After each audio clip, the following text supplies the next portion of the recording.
They changed the locks and demanded $26,000 rent. So I evicted my stepmom and sister from the house I secretly owned all along. I simply nodded and replied, "Understood." I then walked away. The next morning, she discovered a note at her door and began shouting so loudly that the neighbors came outside. There's a type of sleepiness that doesn't stem from a lack of sleep. It lives in your bones, behind your eyes, and in that hollow region of your chest where joy is meant to reside. That is how tired I was when I arrived home. I'd been on duty for 18 hours straight, not merely charting and monitoring vitals. I had shattered a rib while performing chest compressions on a youngster whose parents were still in the waiting room. I pronounced 3 people dead. I had brought 2 back. I had dried blood on my sleeves and the stink of antiseptic sunk deep in my skin. What I wanted, no, needed, was a shower, a calm lunch, and perhaps 4 hours of sleep before returning to the hospital in the morning. That was it. That was my entire wish list. So, when I pulled into the driveway and my key didn't fit, my brain couldn't register it right away. I turned it again, jiggled it, and peered at it as if it was apologizing. Then the door opened. My stepmother stood there in yoga pants and a wine-stained tank top with her phone in one hand and an attitude in the other. "Oh," she replied, as if she had forgotten I existed. "You're back early." Behind her, my stepsister sat on the couch in my hoodie, browsing TikTok as if she owned the room. Her partner, who hadn't worked a day since moving in, was halfway through a bag of chips I had purchased.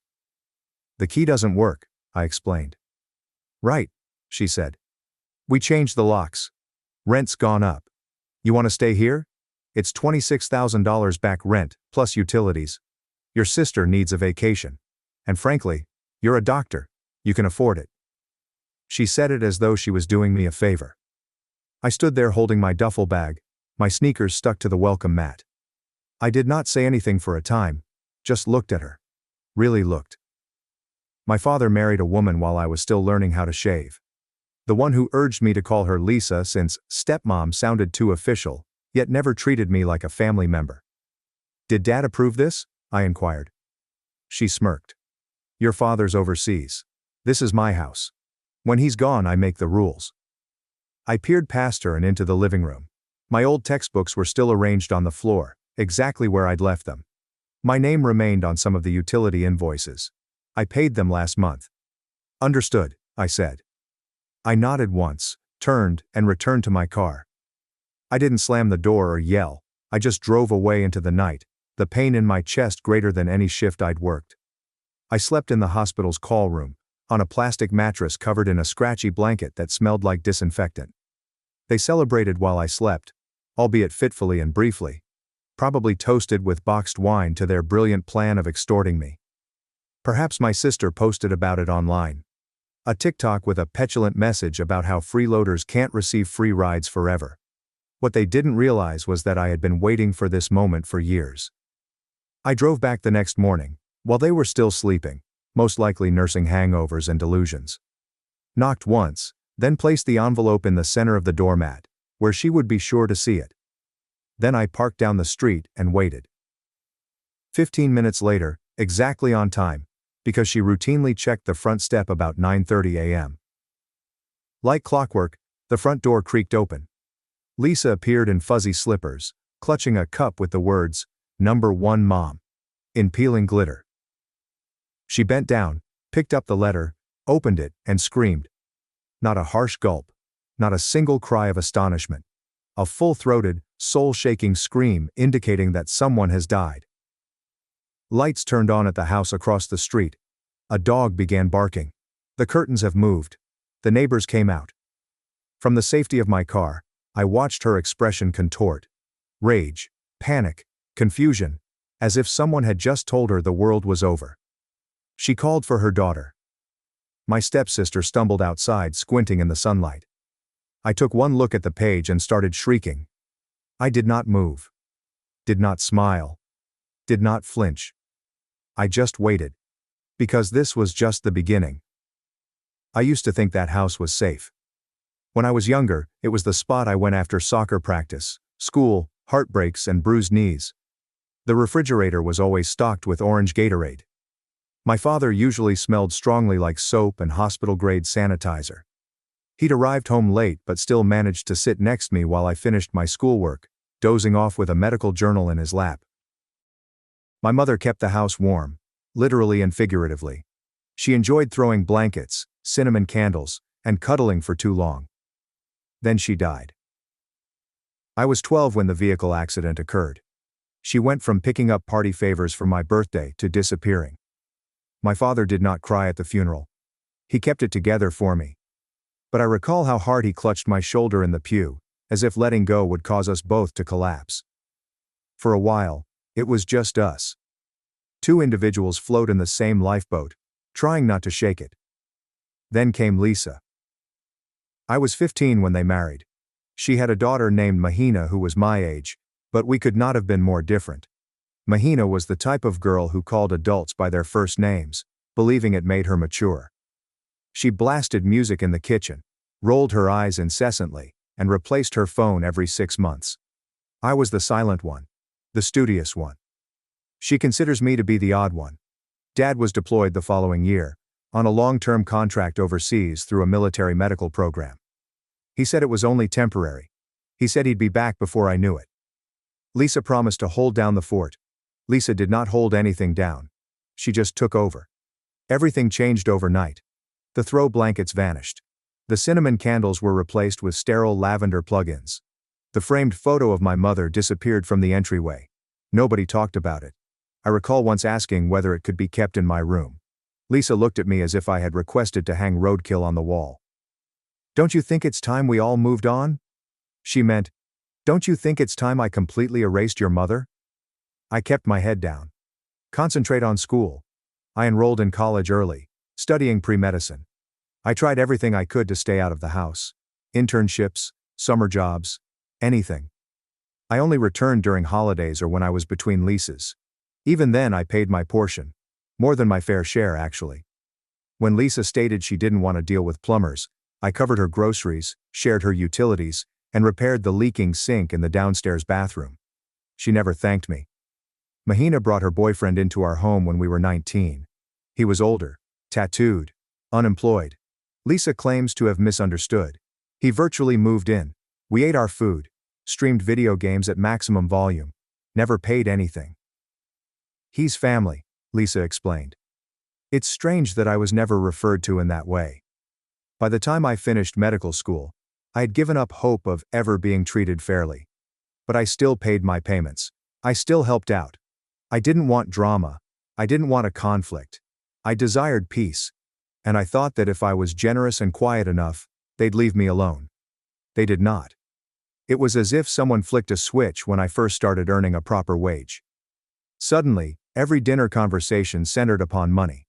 Lisa would make passive-aggressive remarks about how expensive it is to raise children, and how I had been living there for free for so long. Then it became less passive. More aggressive. She began asking whether I would consider donating a bit more, despite the fact that I already paid more than anyone else. She added that Mahina had never had a proper vacation and deserved one. Then, one night, while I was microwaving leftovers I'd purchased, she flatly demanded that I pay rent back for all of the years I'd lived in her home. Mahina spoke up from the couch. "It's only fair. You're a doctor now." I did not respond. I just stood there, staring at the slowly revolving lasagna in the microwave. Consider how bizarre it was to be financially mugged in your own kitchen. A few days later the locks were changed, and that was when I handed them the letter. It was not angry, it was not emotional, it was only business.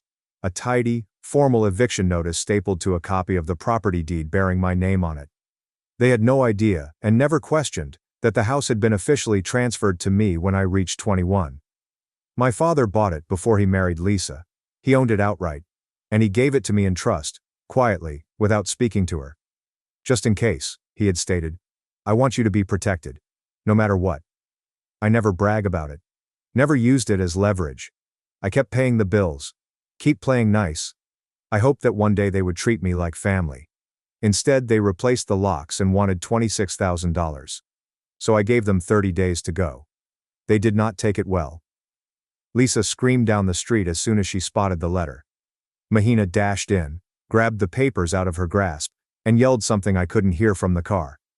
But, based on the expression on her face, it was hardly thank you. They did not believe it. "We're going to call a lawyer," she told me later in a voicemail. "This is fake. You had this forged. You think you're clever, but you're not." Then followed the texts. "How could you do this to us? This is betrayal. After everything we gave you. Your father will hear about this." I didn't respond.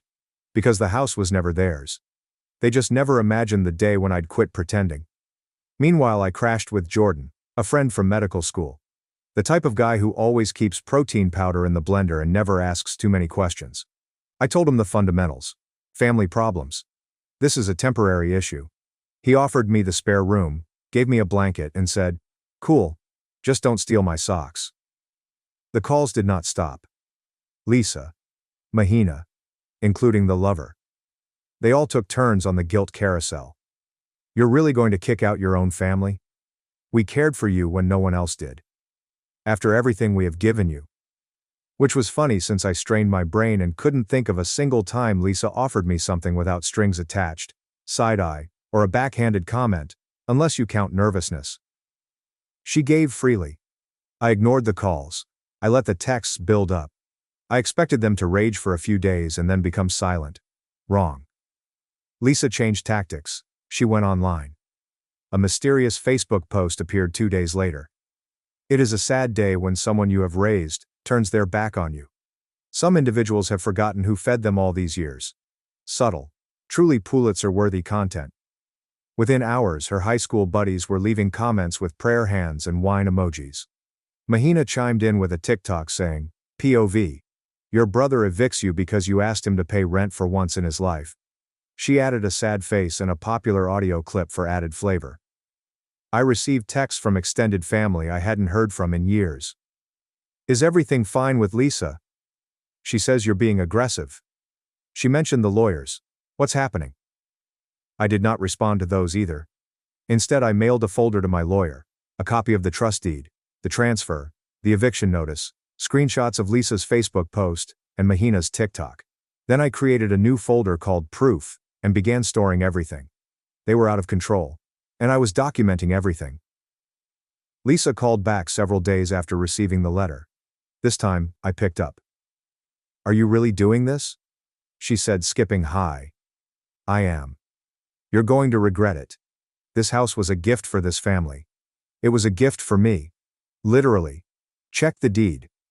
She blurted out something about moral rights and betrayal. She said she would talk to my father. I told her to go ahead. "He'll be home shortly. Please wait," I said, looking forward to it. And then hung up. The truth was, I had already spoken to him. Dad called me the night the eviction notice went out. He sounded exhausted. "I'm not confused, not angry. Just be quiet." "I figured it would come to this," he told me. "Did you know?" "I didn't realize they'd lock you out. But I knew they were pushing you too hard. I have been hearing stuff." It turns out he had been hearing stuff through the grapevine. Mutual friends. Neighbors. People who saw the posts online contacted him with worry. Initially, he refused to believe it. But the more he heard, the clearer things became. They weren't simply ungrateful. They were aggressively trying to push me away. He let me know he was by my side. He didn't say anything else over the phone. "Please email me the documentation. I'll handle it." A few days later, the locks were changed. And that was when I handed them the letter. It was not angry. It was not emotional. It was only business. A tidy, formal eviction notice stapled to a copy of the property deed bearing my name on it. They had no idea, and never questioned, that the house had been officially transferred to me when I reached 21. My father bought it before he married Lisa. He owned it outright. And he gave it to me in trust, quietly, without speaking to her. "Just in case," he had stated. "I want you to be protected. No matter what." I never brag about it. Never used it as leverage. I kept paying the bills. Keep playing nice. I hoped that one day they would treat me like family. Instead, they replaced the locks and wanted $26,000. So I gave them 30 days to go. They did not take it well. Lisa screamed down the street as soon as she spotted the letter. Mahina dashed in, grabbed the papers out of her grasp, and yelled something I couldn't hear from the car. But, based on the expression on her face, it was hardly thank you. They did not believe it. "We're going to call a lawyer," she told me later in a voicemail. "This is fake. You had this forged. You think you're clever, but you're not." Then followed the texts. "How could you do this to us? This is betrayal. After everything we gave you. Your father will hear about this." I didn't respond. Because the house was never theirs. They just never imagined the day when I'd quit pretending. Meanwhile, I crashed with Jordan, a friend from medical school. The type of guy who always keeps protein powder in the blender and never asks too many questions. I told him the fundamentals. Family problems. This is a temporary issue. He offered me the spare room, gave me a blanket, and said, "Cool, just don't steal my socks." The calls did not stop. Lisa, Mahina, including the lover. They all took turns on the guilt carousel. "You're really going to kick out your own family? We cared for you when no one else did. After everything we have given you."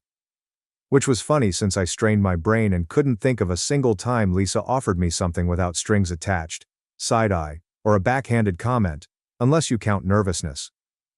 She gave freely. I ignored the calls. I let the texts build up. I expected them to rage for a few days and then become silent. Wrong. Lisa changed tactics. She went online. A mysterious Facebook post appeared 2 days later. "It is a sad day when someone you have raised turns their back on you. Some individuals have forgotten who fed them all these years." Subtle, truly Pulitzer-worthy content. Within hours, her high school buddies were leaving comments with prayer hands and wine emojis. Mahina chimed in with a TikTok saying, "POV.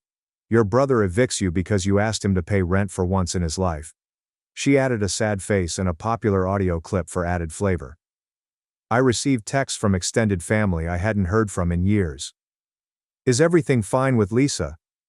She says you're being aggressive. She mentioned the lawyers. What's happening?" I did not respond to those either. Instead, I mailed a folder to my lawyer, a copy of the trust deed, the transfer, the eviction notice, screenshots of Lisa's Facebook post, and Mahina's TikTok. Then I created a new folder called Proof, and began storing everything. They were out of control. And I was documenting everything. Lisa called back several days after receiving the letter. This time, I picked up. "Are you really doing this?" she said, skipping high. "I am. You're going to regret it. This house was a gift for this family. It was a gift for me. Literally. Check the deed." She blurted out something about moral rights and betrayal. She said she would talk to my father. I told her to go ahead. "He'll be home shortly. Please wait," I said, looking forward to it. And then hung up. The truth was, I had already spoken to him. Dad called me the night the eviction notice went out. He sounded exhausted. "I'm not confused, not angry. Just be quiet." "I figured it would come to this," he told me. "Did you know?" "I didn't realize they'd lock you out. But I knew they were pushing you too hard. I have been hearing stuff." It turns out he had been hearing stuff through the grapevine. Mutual friends. Neighbors. People who saw the posts online contacted him with worry. Initially, he refused to believe it. But the more he heard, the clearer things became. They weren't simply ungrateful. They were aggressively trying to push me away. He let me know he was by my side. He didn't say anything else over the phone. "Please email me the documentation. I'll handle it." I believed him. But Lisa did not. She assumed she could still lie her way through this. A week before the eviction deadline, I received another text. "We aren't leaving. This is not legal. I'm his wife. That house is half mine." That was when I sent the second official letter, via my lawyer. Certified mail. It explained the trust. It clarified that the house was my father's distinct property, purchased prior to marriage, and that he had complete legal authority to give it to me. The documents were clean. The trust is airtight. There are no loopholes, no errors, just facts. I anticipated silence. Instead, they doubled down. Mahina created another TikTok. This time she was crying on video, claiming that her nasty brother was dumping them on the street. Lisa shared another dramatic Facebook status. "Some people forget where they are from. We gave him everything. Now he wants us homeless. I took a screenshot. I've included it in the proof folder. That same day, I received a call from one of my neighbors, a sweet elderly woman who used to bake cookies when we were youngsters. "They've been telling people you forged the deed," she explained, frightened. "That's fine," I responded. "I'm not here to win Facebook. I'm here to recover my home." Then came the cherry on top. 3 days before the deadline, I returned to my car after a long shift and discovered a piece of paper glued to the windshield. A printed note, sloppy typed, "If you go through with this, we will make sure everyone knows who you truly are. Don't test us." No signature. Only cowardice and desperation. I smiled. I took a photograph. I added it to the folder. Because that's the thing about threats. When you've lost your patience, tranquility, and tolerance, there's nothing else to threaten. Allow them to talk. Let them post. Let them yell. I had the deed. I had the law. And most significantly, I'd had enough. The deadline was approaching. So was my father. The eviction deadline was on a Thursday. I did not sleep the night before. Not because I was nervous, but because I was ready. That state of readiness in which your chest tightens, and your thoughts are laser-focused. I had the documents printed. I had an attorney on standby. And my patience was buried deep beneath 6 years of stillness. They had not packed, of course. They had not. The drapes were still drawn. Mahina's boyfriend's automobile remained in the driveway. Someone had placed a pizza box on the porch, as if that would scare me away. At precisely 10 a.m., I arrived. Not wearing scrubs. Not right after a shift. I took a day off, wore a button-down shirt, even combed my hair. If they're going to regard me as the villain, I might as well look presentable. I knocked once. Lisa answered. No makeup. Arms crossed. She didn't seem surprised to see me, just arrogant. "We're not leaving." "Then this will be the last time," I asked nicely. "Do you believe you can bully your way into your father's house?" I held up a copy of the deed. "It's not his house, it is my." "You have 30 minutes. She laughed. Actually, I laughed. "Do you really believe you can kick out your own family?" "It's already done. The documents were submitted many weeks ago. You've ignored every deadline." Mahina approached the door next, her eyes swollen as if she hadn't slept, or had just ended her third tantrum of the morning. "It's illegal. You're throwing us into the street." "No," I replied. "You decided not to leave. I gave you every chance." She looked behind her. "We called Dad. He is on his way." "Good. I hope he arrives before the sheriff does." Right on cue, an automobile drew up to the curb. My father strolled out, tanned and slower than I remembered, but his presence remained dominating. Even when wearing a cardigan, a man's military history remains. He started up the path and looked at me first. Not Lisa. Not Mahina. Me. "Have you got a minute?" He started up the path and looked at me first. Not Lisa. Not Mahina. Me. "Have you got a minute?" We took a step back, just enough so that the others couldn't hear. "I read everything," he explained. "All documents. Each message you forwarded. I am sorry it came to this. I should have arrived home sooner. It is handled, mostly." He nodded and handed me an envelope. "What is this?" "Divorce papers. I filed them overseas.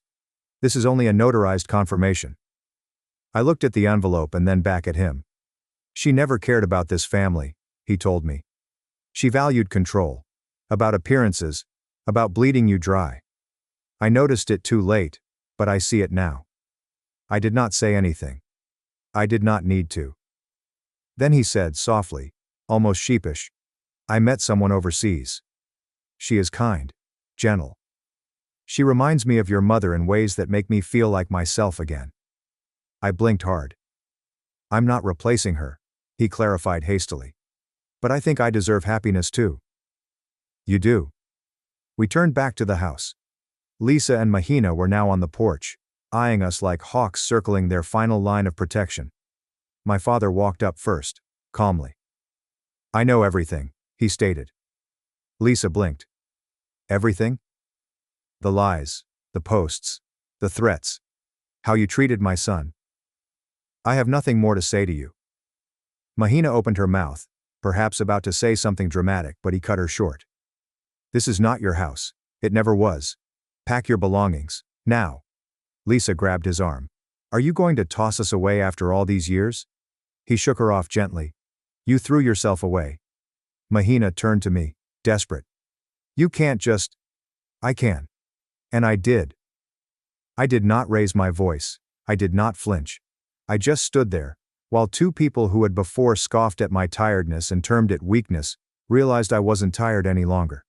I was finished. They attempted to stall, attempted to protest. They said they needed more time. That was unfair, that I had ruined everything. But in the end, they packed. Lisa went first, tossing items into garbage bags and muttering about lawyers and revenge. Mahina stormed around the house for hours, banging cabinets and crying on phone calls that never seemed to go her way. By sundown, the home was silent. By midnight, it was mine again. I moved from room to room barefoot, all lights on. Not because I had to see, but I could. For the first time in years, the space did not feel like a trap. It felt like home. There is no stress in the walls. No phony grins at the dinner table. There is no guilt for simply existing. Just silent. Just peace. I brewed coffee at 2 a.m. Nobody could complain about the noise. I stood on the porch, a shawl around my shoulders, and observed the street Lisa used to call her kingdom. It appeared smaller now. Less menacing. Like something I'd finally outgrown. And when I looked back, I didn't see any ghosts of old arguments or half-swallowed wrath. I saw possibilities. Clean the floors. The walls are empty. There is space to breathe. My residence. My rules. My tranquility. It's been 6 months. Mahina has moved in with her boyfriend's parents. That did not last long. According to what I've heard, they kicked them both out after a few weeks due to bills, attitude, and staying up all night yelling at Xbox gamers via headset. Lisa attempted to sue. She lost. Then she tried to guilt-trip my father.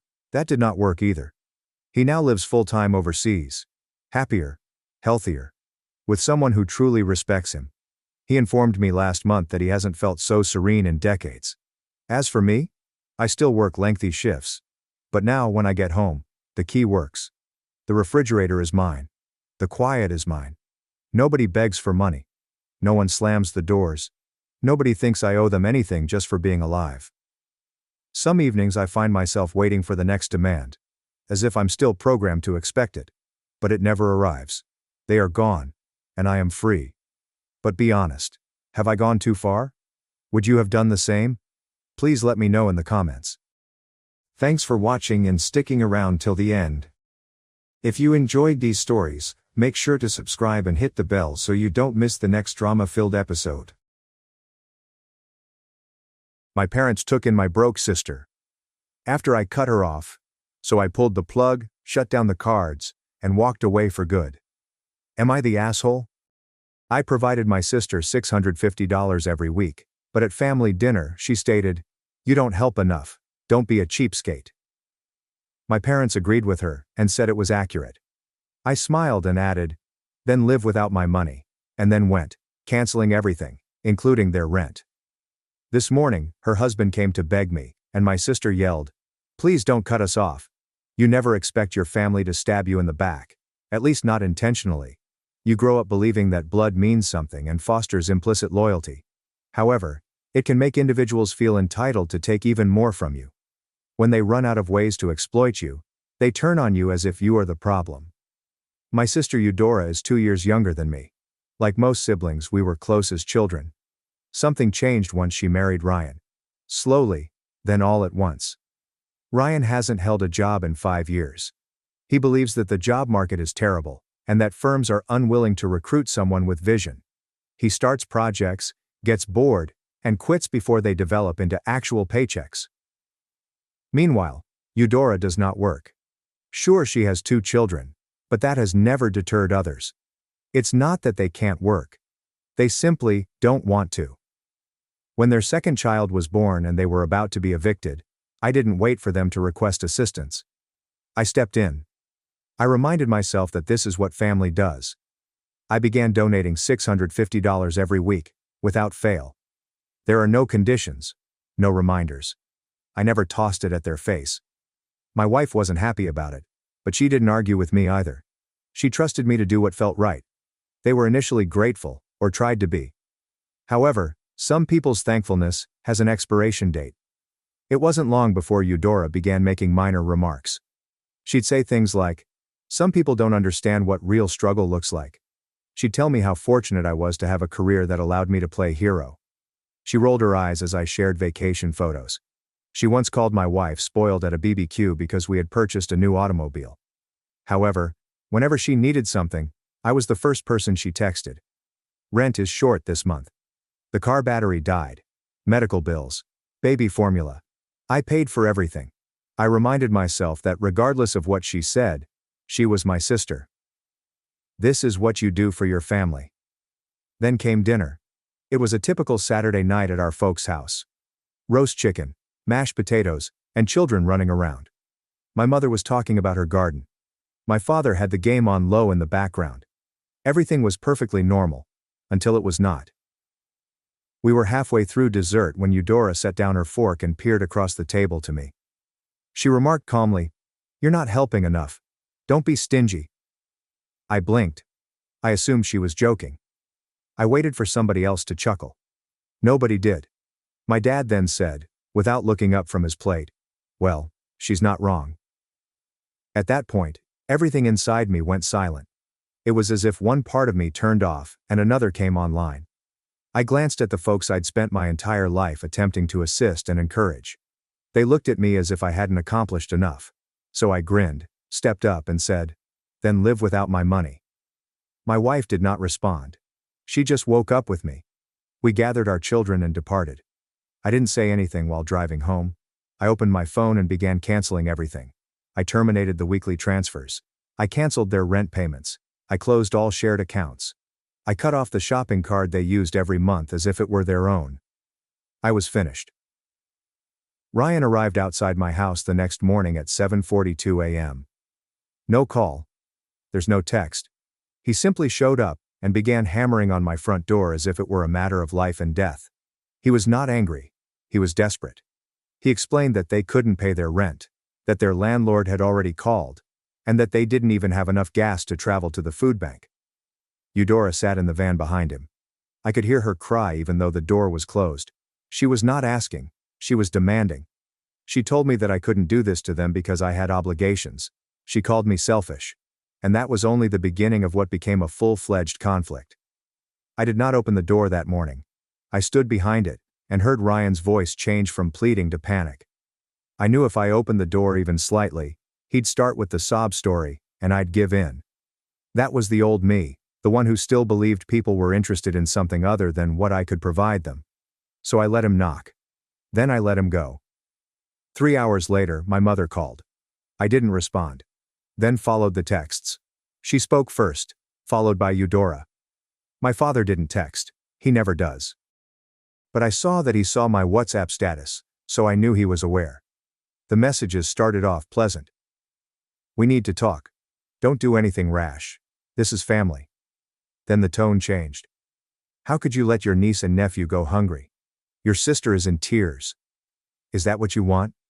You're punishing children for adult problems. Shame on you." It was like witnessing someone have a tantrum in real time. The interesting thing was that none of them asked me what I needed. No one inquired, "Are you okay?" No one questioned why I cut them off. They already knew. By Tuesday, calls were flowing from all directions. My uncle texted me. A cousin I hadn't seen in 2 years messaged me and asked what was going on. Eudora had given everyone a skewed version of events, depicting me as a cold-hearted sibling who abruptly abandoned the family. She repeatedly used the phrase, "abandoning us." I ignored it all. That was, until my mother showed up at my office. She never visits me at work. Ever. I was in the middle of a project meeting when my receptionist came in and informed me that there was a woman present who claimed to be my mother.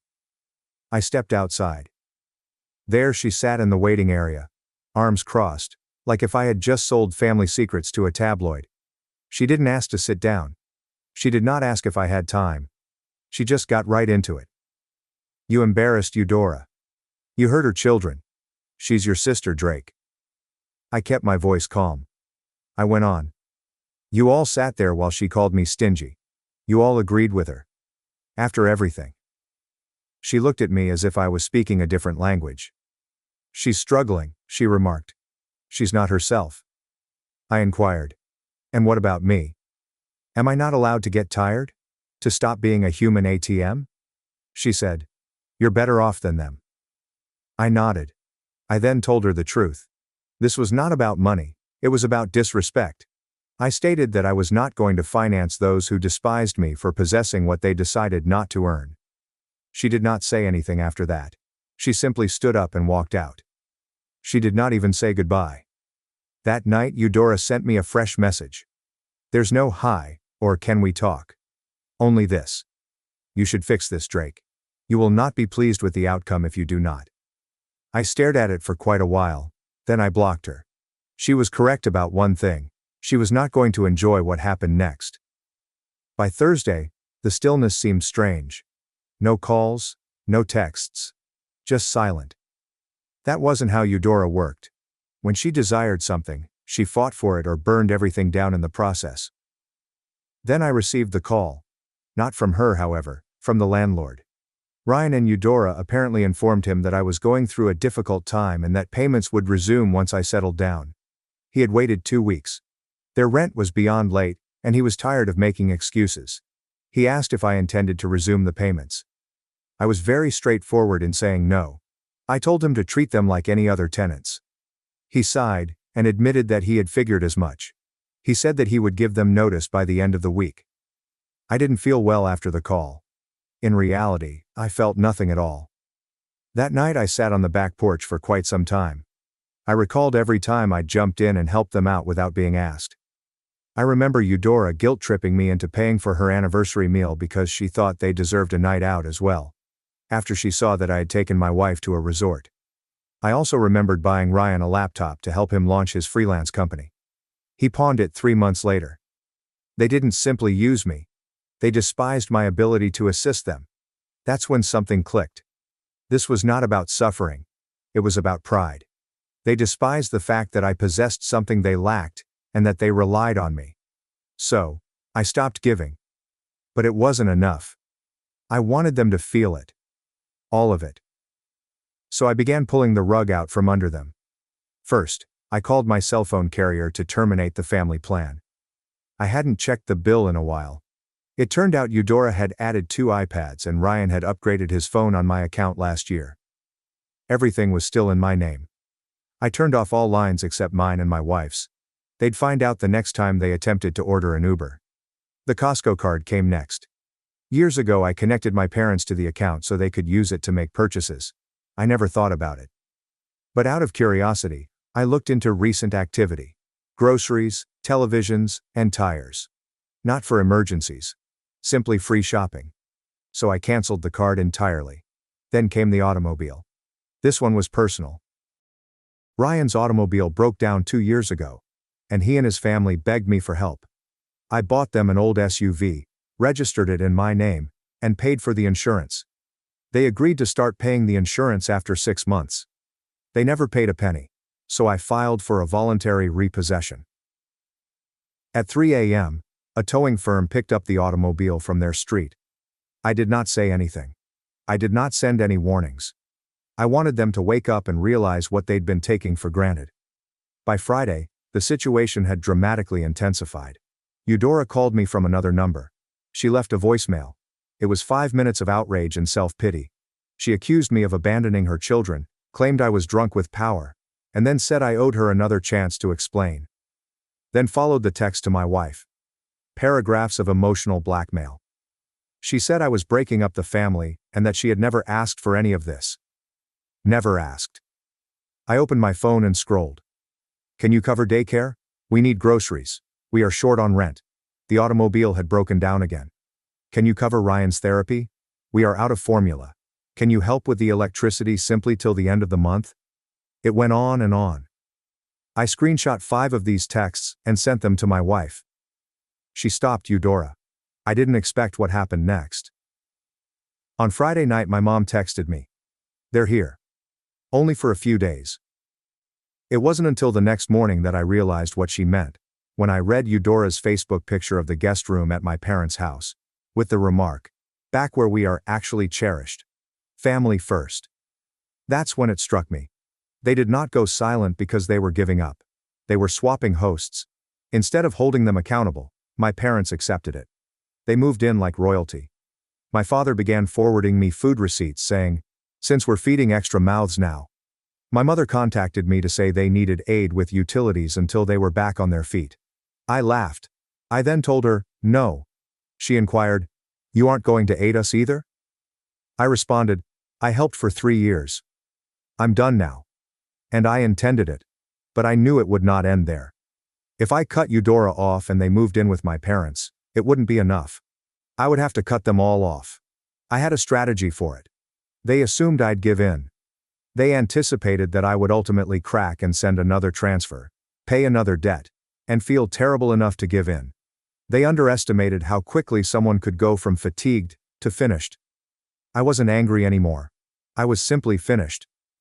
I waited several days. I let them settle into the comforts of my parents' home. I allowed them to start spending again. Then my mother texted me that she needed help with the grocery. My father requested if I could get him the money for his gas payment until payday, despite the fact that he retired 4 years ago and hasn't had a paycheck since. I did not respond. What they didn't realize was that I had previously spoken with my bank. Years ago, I created a second account linked to theirs for emergency transfers.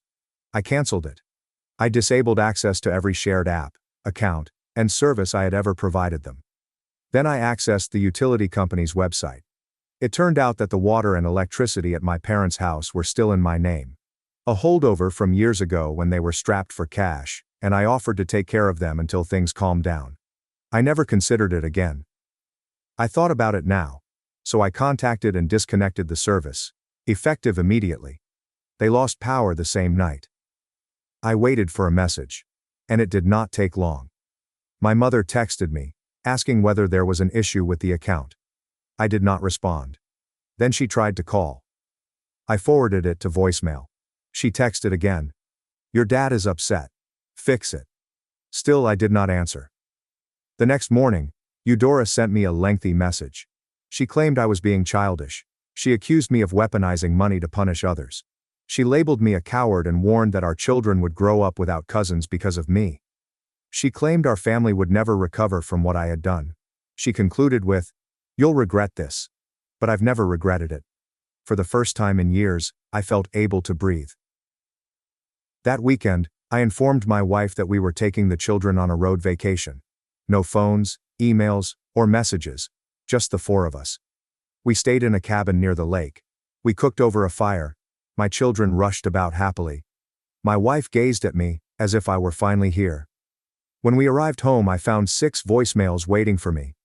1 came from Ryan. 3 were from my mother. 1 came from Eudora. I assumed the last one was from my father using a friend's phone. I deleted all of them without listening. I had now realized what I should have known a long time ago. Helping others is love. If they expect it, it is only love that they appreciate. They never did. They attempted to play the long game, passive guilt, subtle messages, and familiar faces reaching out. They assumed that if they eased the pressure, I would give in on my own. I did not.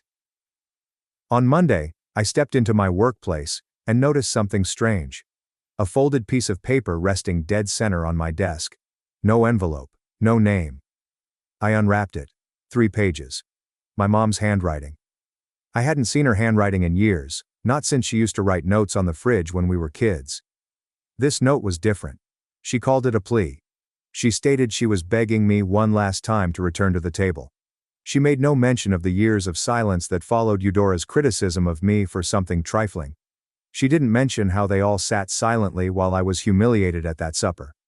She made no mention of the money, car, phone bills, or rent. She just stated, "It's not too late. I've read it once." I then shredded all 3 documents and requested that the office manager check the building's visitation log. It turns out that my father had arrived earlier that morning. He used to know the man at the front desk. That was the last day he worked there. They did not stop there. On Tuesday afternoon, I got a Facebook message from someone I hadn't spoken to since high school. She stated that Eudora had contacted her because she was worried about me. She explained that I was going through a mental breakdown, and that my wife was manipulating me. Eudora did not know how to stop talking. Even if she wasn't getting anything, she wanted to shape the narrative. I responded, "Tell her I'm okay. If she messaged you again, block her." On Wednesday, my wife's sister called. She stated that my mother had called her directly and expressed concern for my children. She stated that I was separating the children from their extended relatives, which was unhealthy. She claimed that good people do not isolate their children. That was it. I sat down that night and penned a single note. I copied and pasted it into every phone and account that was still associated with them in any manner. A single line. "This is your final notification. You're not welcome in my life. Any attempt to contact me, my wife, or my children will be deemed harassment and pursued legally. Do not try this." I blocked them all. Emails, phone calls, social media posts, everything. For 3 days, nothing. It was blissful. Then Friday arrived. I pulled into my driveway and saw them all. My parents' automobile was parked partially on the lawn. Eudora's children ran around as if it were their own front yard. Ryan stood next to the porch, hands in his pockets, as if he owned the space. Eudora and my mother were already at the door, knocking as if they lived there. I parked the car and sat inside for 10 seconds before getting out. I did not yell. I didn't inquire what they were doing. I simply walked up and stood between them and my front door. Eudora began first, as she always does. She claimed I was being unkind. She claimed they were only present because I forced their hand. They did not come for money. They came for family. Ryan nodded behind her, like a worn-out puppet. My father stood near the car, his arms folded. He said nothing. He never did when it mattered. My mother intervened in a gentle voice, stating they were anxious and she missed her grandchildren. She said it had lasted long enough. I let them finish. Then I said it clearly. "Don't come to my house. You do not message my wife. You don't speak to my children. If I see any of you again, I will contact the police. I have given you every opportunity to stop this conduct. You decided not to. It isn't my responsibility anymore." Eudora attempted to interrupt and alter the subject, but I would not let her. I opened the front door, stepped inside, and shut it without saying another word. Then I locked it. I called my lawyer. That same weekend, I mounted cameras all over the property. We ordered pizza that night. My children were bewildered but quiet. My wife turned on a movie. I sat on the couch, looking at them, the only people who cared about my well-being, and knew I had made the correct decision. But I should have known they would not leave quietly. They weren't done. Not yet. I should have expected it. People like them don't realize when they have lost. They stay at the table even after they've lost all of their chips. They flip the table, play the victim, and attempt to loot the casino on their way out. It all started with a letter from Child Protective Services. A real one. At first I assumed it was an error. Then I opened it, and my stomach dropped. Someone had expressed concern regarding the emotional well-being of my children. There were claims of separation from relatives and coercive domestic behavior. They did not even bother to hide it. It had Eudora written all over it. The caseworker stopped by. She was pleasant and professional. She asked the correct questions. She spoke with the kids, looked around the house, and even inquired about school. She walked away with a smile, stating there was plainly nothing wrong. I questioned her directly. "Do you know who filed it?" She was uneasy, but said, "Yes. And I'll just say it's not uncommon for family disputes to result in false reports." This time, the wrath I experienced was different. It was not hot. It was frigid. Focused. My sister had militarized the system. She attempted to use my children, my own children, to intimidate me back into line. I contacted my lawyer the next day. He issued a cease and desist order to Eudora, Ryan, and my parents. Harassment, slander, malicious interference. He sent everything he could fit in a package. I did not stop there. I phoned the landlord at my parents' house. As it turned out, they were not the owners. They were renters. I gave the landlord a complete background on Eudora and Ryan. I provided him with the name of their former landlord, who had contacted me after they stopped paying. I didn't need to say much. The landlord thanked me, and stated he would reconsider the terms of their lease. I also enlisted the help of the church, which they often turn to when they need sympathy. I wrote a calm, polite email to the pastor. I explained the entire thing. I submitted payment documentation, communication screenshots, and a copy of the CPS letter. 2 days later, Eudora's Facebook post about being betrayed by her own blood abruptly disappeared. So did her profile. I wasn't finished. My wife and I changed the locks. We received fresh phone numbers. We talked with a children's counselor to ensure that none of this crap influenced them. We made it plain to the school that only we could pick them up. Period. Then, one night, I sat down at my workstation, opened my email, and composed one more message. It was not for them. It was for myself. A list titled, "Things I no longer feel responsible for." My sister's rent, my parents' bills, Ryan is unemployed, their expectations, their gossip, their disappointment, their concept of family. I've saved it. I've printed it. I folded it and stored it in my wallet. I have not heard from any of them since. I still see their names mentioned occasionally, either by common friends or in family circles. I do not respond. I don't leave any comments. My wife and I took our children out of state last weekend. We stayed at a cottage in the Highlands. No reception, firewood, stars, and silence. For the first time in a long time, I did not feel obligated to anyone. I wasn't running away from anyone. I had already closed the door. This time it was locked. Thanks for watching and sticking around till the end. If you enjoyed these stories, make sure to subscribe and hit the bell so you don't miss the next drama-filled episode. My parents let my brother sabotage my sister for 15 years. Now they're furious she banned him from her $40,000 wedding ceremony. My 37-year-old brother Mark is a complete fool. Always has been and will be. Our parents have babied him to the point of being useless, and as a result, he has become an entitled slob. When he was younger, he showed potential in rugby, leading my mother and father to assume he would become a superstar. The difficulty was that he lacked the work ethic required to reach his full potential. However, this meant that he was the family's golden boy, capable of doing no wrong in my parents' eyes. He was a bully at school, which they dismissed as other students fabricating lies. But Dad was an even larger bully at home to our younger sister Ingrid, who is 31 years old. He was always pranking her. He would do everything to embarrass her, such as tugging up her dress in front of the entire family at a wedding when she was 15. Mom and Dad simply explained it as siblings being siblings, but the rest of the family was appalled by his actions. I attempted to stand up for my sister, and it worked to some extent. But after I left for university, there wasn't much I could do, because my parents simply refused to listen to anyone. It became so severe that when she was 18, my sister abandoned her ideal institution, St. Andrews, and moved to London to attend Imperial College London. This surprised all of us because she had been talking about St. Andrews since she was in high school at the age of 11. When I inquired why, she explained that St. Andrews was too near to home, and that she would be expected to return home more frequently. But if she went to London, she would just need to return home for Christmas. This destroyed my heart. After she left, she did just that. She was only home for Christmas and when I married. This irritated Mom and Dad since they believed she was abandoning the family.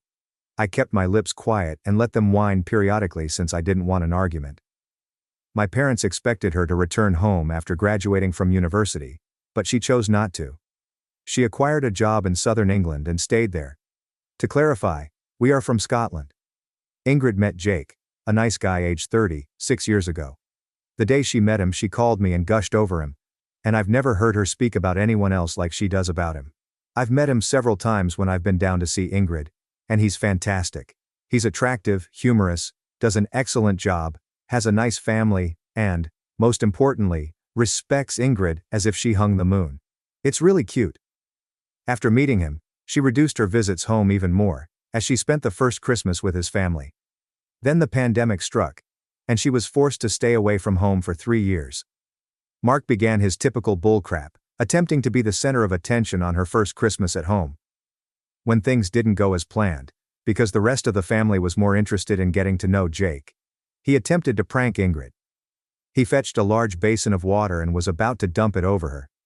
Jake noticed what was occurring and stood in front of Ingrid, asking Mark not to think about it. Jake is 6 feet 3 inches, and has been doing martial arts since he was 4, so he can be very intimidating when needed. Mom and Dad tried to play it off as a harmless prank, but Jake was having none of it. Mark started whining about it only being a prank, and Jake told him that if he pranked Ingrid one more time, he would prank Jake by putting his foot up his buttocks and his fist down his throat. Ingrid and Jake departed about an hour later, but Mark, Mom and Dad had a disagreement with Jake, and Ingrid hasn't returned home since. That brings us to now. Ingrid and Jake are getting married. They sent out invites in February for August, but they didn't invite Mark.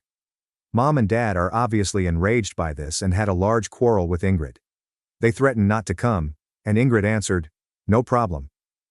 She'd asked Granddad to lead her down the aisle. On Saturday, I went around to their house with my kids, and my mother immediately began complaining about Ingrid and the wedding. I sat and listened for a while before I had had enough, and I asked her what she expected. She and her father had allowed Mark to be the golden child and get away with everything. Because of this, he is unable to maintain a relationship. He believes that everyone should do everything for him.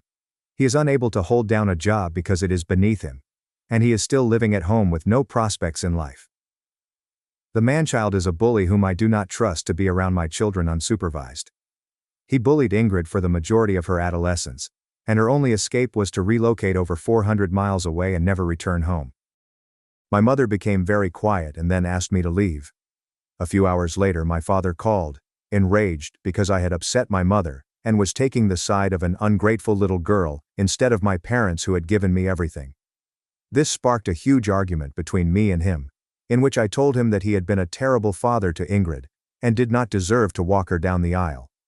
I've had enough, but now extended family members are telling me I've gone too far, since my mother is rarely speaking to anyone and sobbing all the time. My grandfather remarked it was about time I told them off, but my grandmother is worried by all the squabbling.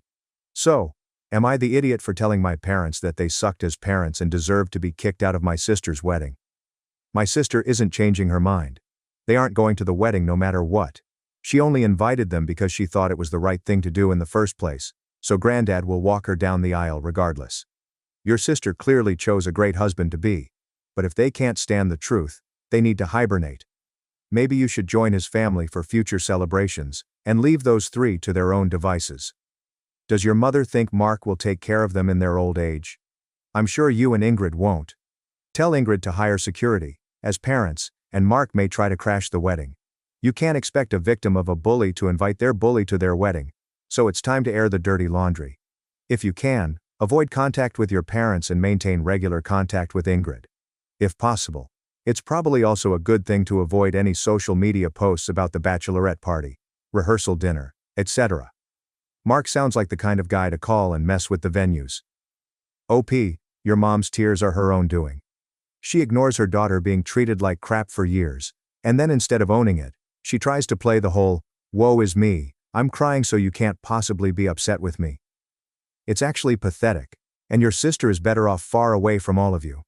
She built a new life, one rooted in peace, respect and boundaries. Things your household never provided her. She isn't bitter. She's healed.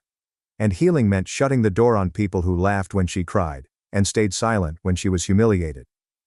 My wife, 30 and I, 33 male, could finally enjoy a night out together, something we rarely get to do. We grabbed dinner, shared a few drinks, and overall had a great time. Since we live just a short walk from the restaurant in a generally safe upper-middle-class neighborhood, we decided to take the scenic route home through a park, thinking it would be a nice way to end the evening. Two men approached us out of nowhere, claiming to have guns, though we couldn't see them clearly, and demanded our wallets and phones. We complied without resistance, completely taken aback and terrified, but it didn't end there. One of them barked at us, "Take off your stuff." At this point, I was in full panic mode. What was I supposed to do? Go full action hero and get us both shot? Trying to keep things from escalating, I removed my shirt and gave them what they wanted. My wife, though hesitant, followed suit, and we were left standing in our underwear by the time they ran away.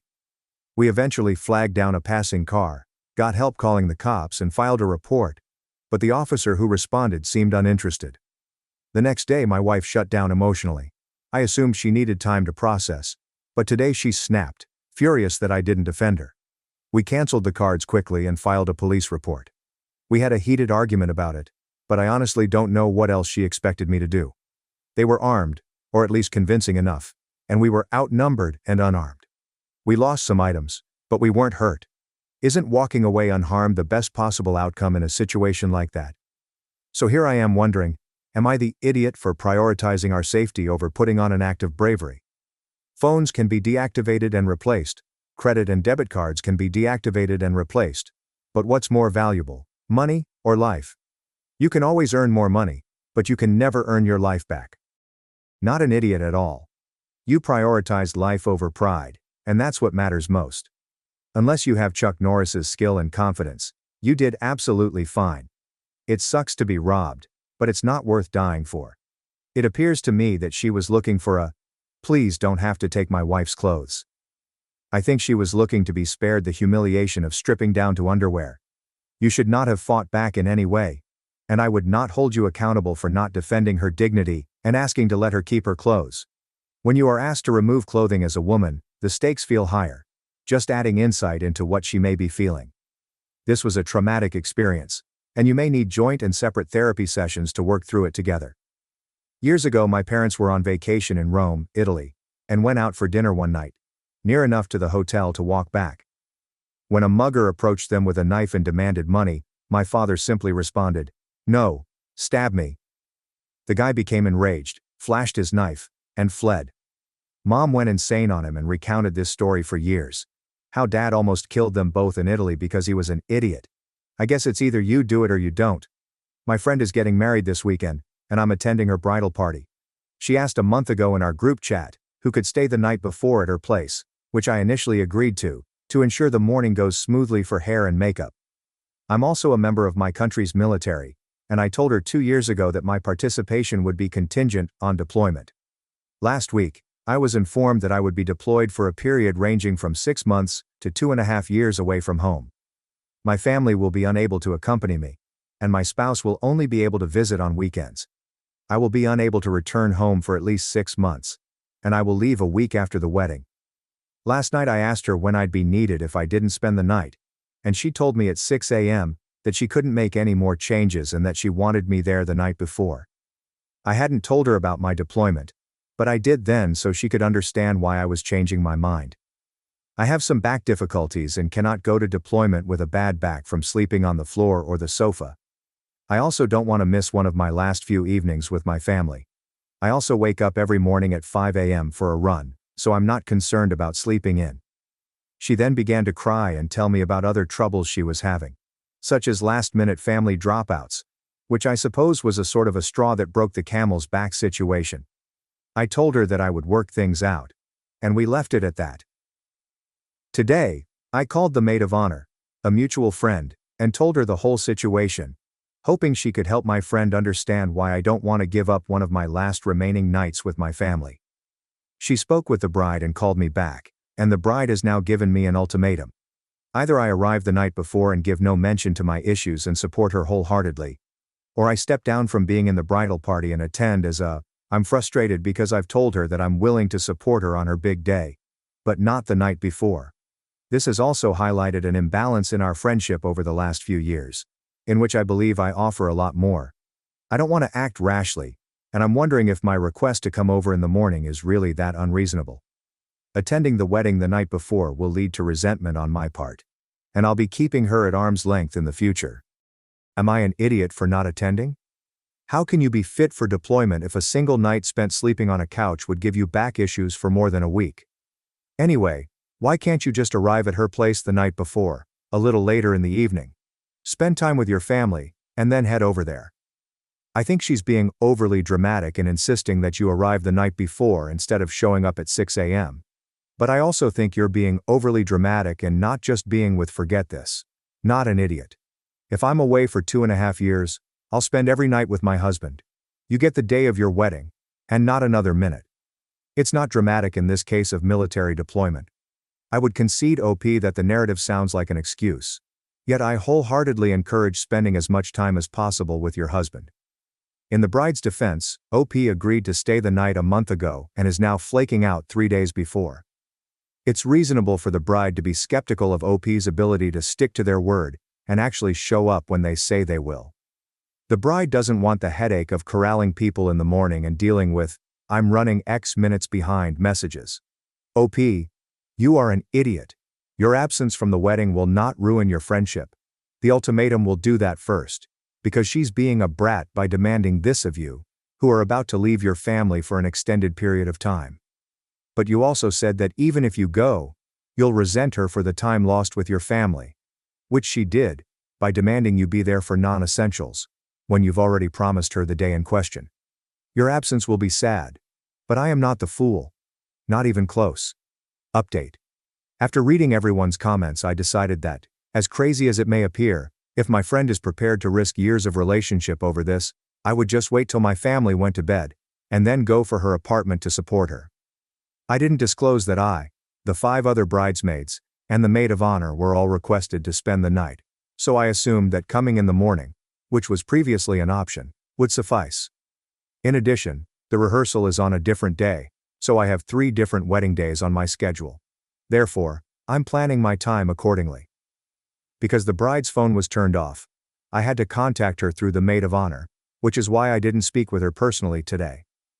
Anyway, as I mentioned, I decided to just swallow my frustrations and attend the night before. I messaged the maid of honor about my decision, and then, when I checked the bridal party group chat, I noticed the bride had removed me from the group an hour before, no word to me, without giving me a chance to accept her ultimatum. So now I'm just going as a guest, and I'm not even sure if I'm still invited. My friend of many years doesn't respect me enough to talk to me directly about all of this. My wife and I have 3 boys, 39, 38 and 24, and a nearly adult daughter. Our sons adore her, or at least the majority of them do. Our middle son, who also has a nearly adult son, dislikes her. A few weeks ago, it was my grandson's birthday. My oldest son chose not to attend because he was too tired from work, but his wife did and gave a gift.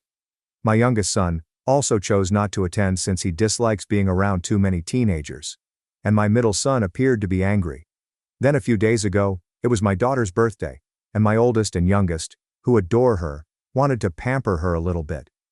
They showered her with gifts, and my middle son became enraged and screamed at them, calling us all jerks for favoring my daughter. I told him that my daughter is their sister, but his kid is not. They are not, and will never be the same to his brothers, and he has to accept this and stop acting entitled. He called me an idiot, and left the party. Am I an idiot for claiming my son's behavior is entitled? Not an idiot.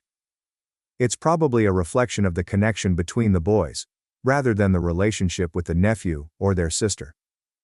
I suppose he's always carried anger against her because you had a baby, when you should have been loving your brand new grandson. Regardless of how he felt, he should not have acted like a child and thrown a tantrum at your daughter's birthday celebration. Wait. Why are we suspecting the son of resentment, rather than the OP for maybe not being happy with their son having a child at such a young age, which is still evident in the way they treat their son and grandson today? Your middle child was forgotten throughout childhood and parenthood. You are an idiot. You speak extremely differently about your daughter and your grandson, and it appears that the daughter is doted on while the boy is an afterthought. According to what I read in your text, the daughter is the family's baby who must be spoiled by everyone, while the boy is just there. If he is upset that the family uses excuses not to attend his birthday, he is considered entitled. Good luck with that family dynamic. I do not want to be the middle son here. Thanks for watching and diving into this wild family drama with me. If you love Reddit family drama, don't forget to subscribe and turn on notifications so you never miss the next one. At Thanksgiving, my sister told me I was no longer family, but she didn't know that I'd been keeping records of every penny I gave them. At Thanksgiving dinner, my sister stood up and said, "We voted, and you are no longer family." Everyone rejoiced. I laughed quietly and added, "Then I guess you won't need this." I set a folder on the table. The moment she opened it, she screamed. "Before we carve the turkey," Tiffany began, standing from her chair with that smug, practiced smile, "there's something we need to say." Everyone became silent. Forks stopped in mid-air. My stomach constricted. I recognized that tone. It was the same one Mom used to ground me at 14, for a party I didn't even attend. "We had a family vote," she explained, looking around at everyone like a pageant queen about to be crowned. And we've decided you're no longer family. There was silence, followed by cheers. My cousin Laura applauded as if she were at a concert. Uncle Dylan raised his wine glass in toast. Even my own mother chuckled, saying, "Well, someone had to say it." I sat there paralyzed, staring at the plate. The stuffing had cooled, but my blood was boiling. My father didn't even look at me. He simply sipped his beer and murmured, "It's probably for the best." "Wow," I murmured, carefully pushing back my chair. "You guys rehearsed this," Tiffany said, her smile widening. "You've been toxic for years. We're just finally done pretending. You're not family," my mother added, reaching for the cranberry sauce as if we were talking about the weather. "It's unanimous." I looked around. Nobody spoke up, not one person. "Good," I replied gently. Then I reached into my backpack. "I expected this to happen," I explained, drawing out a big folder and carefully setting it in the center of the table. The sound it made, clunk, broke through the laughing. Tiffany blinked. "What is that?" I inquired, leaning back in my chair and folding my arms. "Why don't you find out?" She grabbed it and ripped it open. Her mouth was already twisted into that snarky little sneer she always had when she believed she was winning. She turned the first page and stopped smiling. Her face became pallid. Her gaze scanned the next page and the next. Then she screamed, as in a blood-curdling horror movie scream. Her chair smashed behind her, and she jumped upright, slamming the folder close as if it had burned her hands. "You monster," she exclaimed. "You messed up, twisted weirdo." Gasps resonated throughout the table. Joel, her husband, grabbed the folder and opened it. Then, his mouth fell. He looked at me. "Is this?" I nodded briefly. "It's all real," I said. Every word, receipt, and screenshot. The table went silent. You could hear a fork clink in the kitchen. My mother's mouth opened and closed, like a fish struggling for oxygen. "You were so sure I wouldn't fight back," I murmured, carefully getting up. "I was sure I'd be the quiet one, the doormat, the cash cow. But guess what?" I leaned forward and stared Tiffany dead in the eye. "Your little show, it's over. You want to know what was within the folder? I will get there. But first, let me explain how we got here." Tiffany did not wake up one day and realize I wasn't her family. That conclusion was made over many years. Brick by brick, comment by comment, betrayal after treachery. I was never their favorite. Not even close. Tiffany was the star, the golden girl with high grades, a huge grin, and the ability to command attention. She could lie directly to someone's face and have them appreciate her for it. I, on the other hand, remained quiet and secluded. They despised the fact that I did not require any attention. They saw my quiet as weakness. I moved out at 19, paid for college alone, had 2 jobs, and never sought assistance. Meanwhile, Tiffany dropped out of 2 majors, traveled to Europe to discover herself, and returned home to marry Joel, the human equivalent of a LinkedIn profile in a blazer. I covered half of the wedding costs.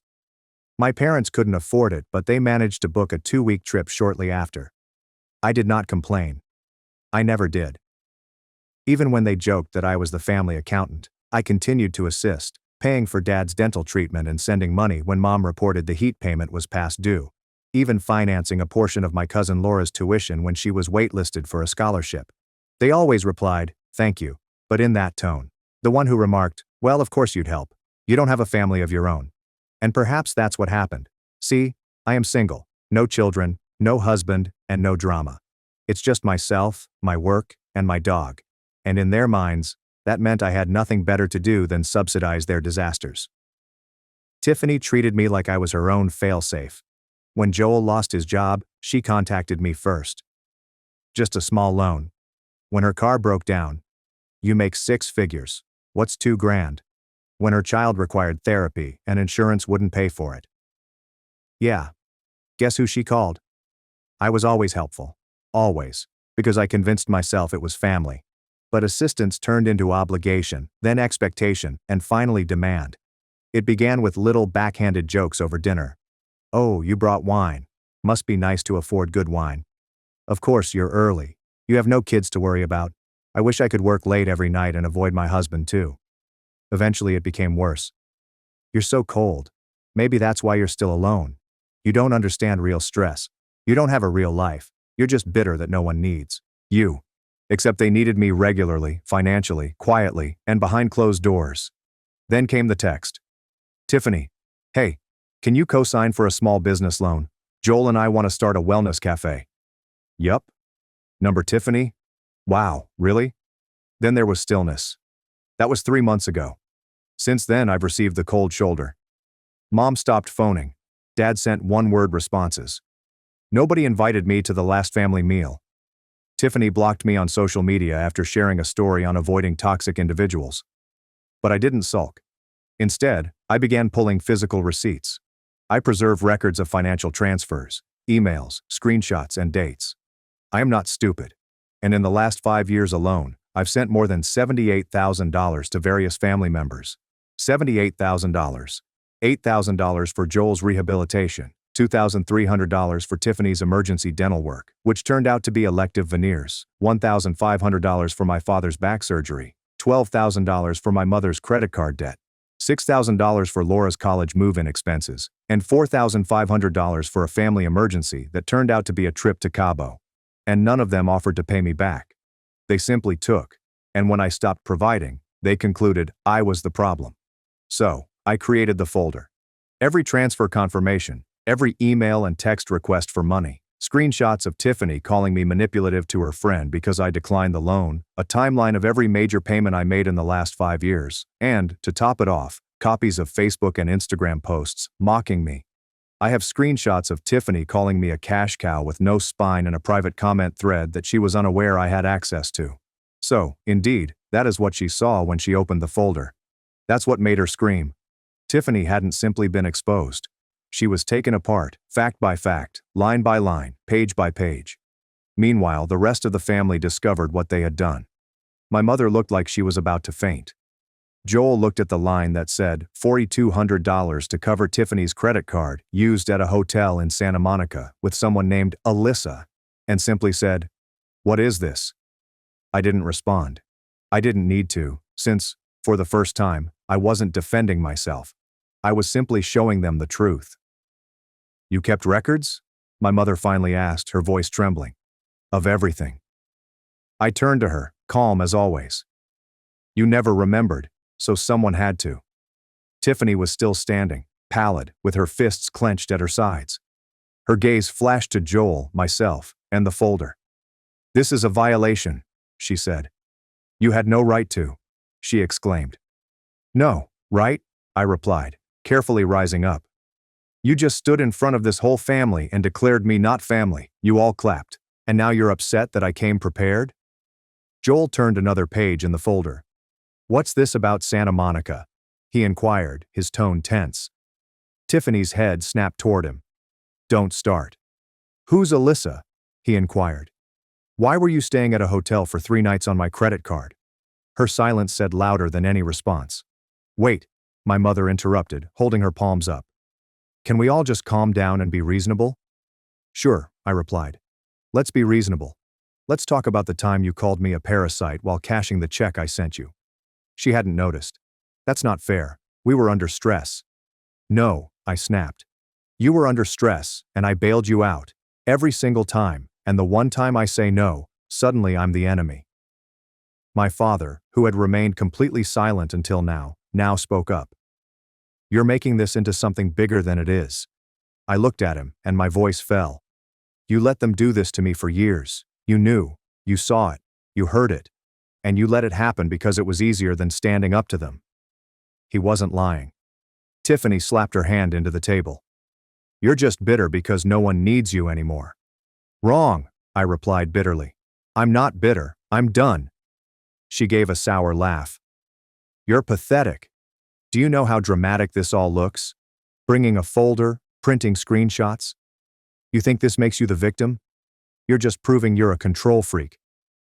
And you're just proving, he replied, that you only cared about me when I was paying your bills. You don't get to play the martyr, she yelled. You chose to help. You didn't have to. And yet somehow, I said as I approached, you expected it every single time until it didn't help anymore. It was duty.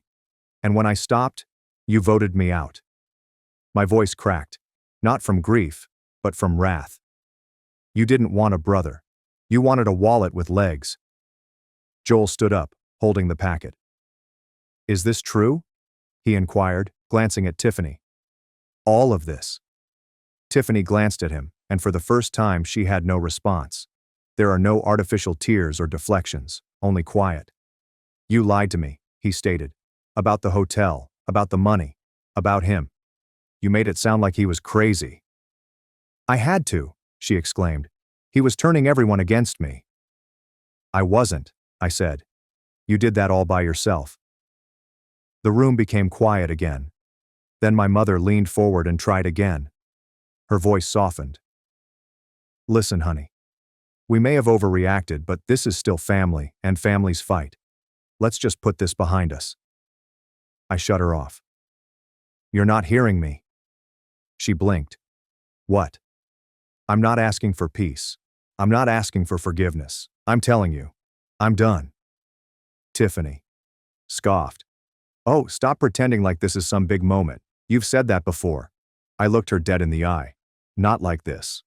I reached into my coat pocket and took out another envelope. What now? My father inquired, obviously fatigued. I tossed it on the table. Joel snatched it before it slid away. He opened it and read the first line. His eyes expanded. What is this? He murmured. I answered him. Power of attorney forms for mom, revoked. Medical proxy revoked. Emergency contact removed. I've already signed the papers. My mother gave a gasp. You're cutting ties completely? Completely? I inquired. Starting now. You're being selfish, she replied, tears welling up in her eyes. We made mistakes, but we're still your family. When I turned to her, my voice sank again, calm and definitive. No, you're not. I grabbed my coat, gave them one final glance and walked out the door, leaving them astonished and dumbfounded in the midst of Thanksgiving dinner, surrounded by cold food and awful truths. I walked out and did not look back, not because it wasn't painful, it did. But as I closed the door behind me and stepped off their porch into the cold night air, something inside me changed. I could finally breathe after years. I didn't drive directly home. I drove off the road near a lake I used to visit as a child, where my father would take me fishing. I sat there in peace, staring out at the still lake, and experienced something I hadn't felt in a long time. Nothing drew me in, no guilt, no pressure, no one waiting for a check, a ride, or a favor, just silence. The next morning was silent. The following day, nothing happened. But on the third day, the texts began. My mother first received a missed call, followed by another, and then a voicemail. You really mean it? We were angry, but we're still your family. I didn't react. Tiffany then sent text messages. You don't even realize what you've done. Joel's filing for divorce. Are you happy? Something is really wrong with you. My dad responded, you went too far. We all said things we regret, but what you did was nuclear. Your mother is a wreck. Come fix this. I did not respond to any of them, and honestly, I expected to feel guilty. I imagined myself tossing and turning at night, wondering if I had gone too far. Instead, I had the best sleep I'd had in years. There was no more second-guessing each text. Stop waiting for the other shoe to drop. No more late-night Venmo solicitations or guilt trips posing as emergencies. For the first time in a decade, I could hear myself thinking. I began waking up early, going on runs, and brewing coffee slowly. I made appointments that I had put off for years, dentists, doctors, and even therapists, not because I was broken, but because I could finally take care of myself. I rewrote my emergency contacts, I removed my parents, I changed my passwords, froze all joint accounts they had access to. I blocked Tiffany on all platforms. It wasn't about vengeance anymore, it was about coming to a close. A week after Thanksgiving, I received a text from my cousin Laura, who clapped when they voted me out. I didn't know you paid for my tuition. I'm sorry. I followed the crowd. You were always the one who actually helped. I did not respond, although I read it twice. Then, another surprise. A message from Joel. I filed the papers. Everything in that folder checked out. She cheated, lied, manipulated. Not just you, me too. He continued. You did the right thing. I should have left sooner. I didn't expect that, but it happened. A few days later, I did something I hadn't done for years. I applied for a job in a different city. Not because I was fleeing, but because I was finally liberated. No more. You should stay close to home. No longer. Who will take care of them if you leave? I began reconnecting with friends I had not seen in years. People I'd withdrawn from since I was always preoccupied with family matters. The strangest aspect was that several of them had seen my Reddit post. They just said, "We're proud of you." That was brave. Nobody asked for money. Nobody guilt-tripped me. Nobody tried to spin it. Simply support. Simple, honest, and clean. Someone asked me, "Don't you regret it?"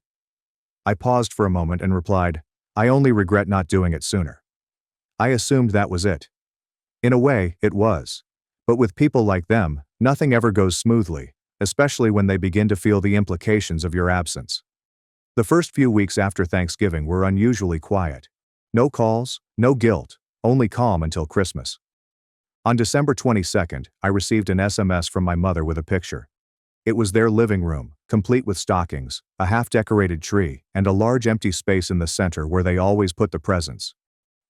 "It doesn't feel the same without you," the caption read. "Ellie keeps asking why Uncle isn't coming this year."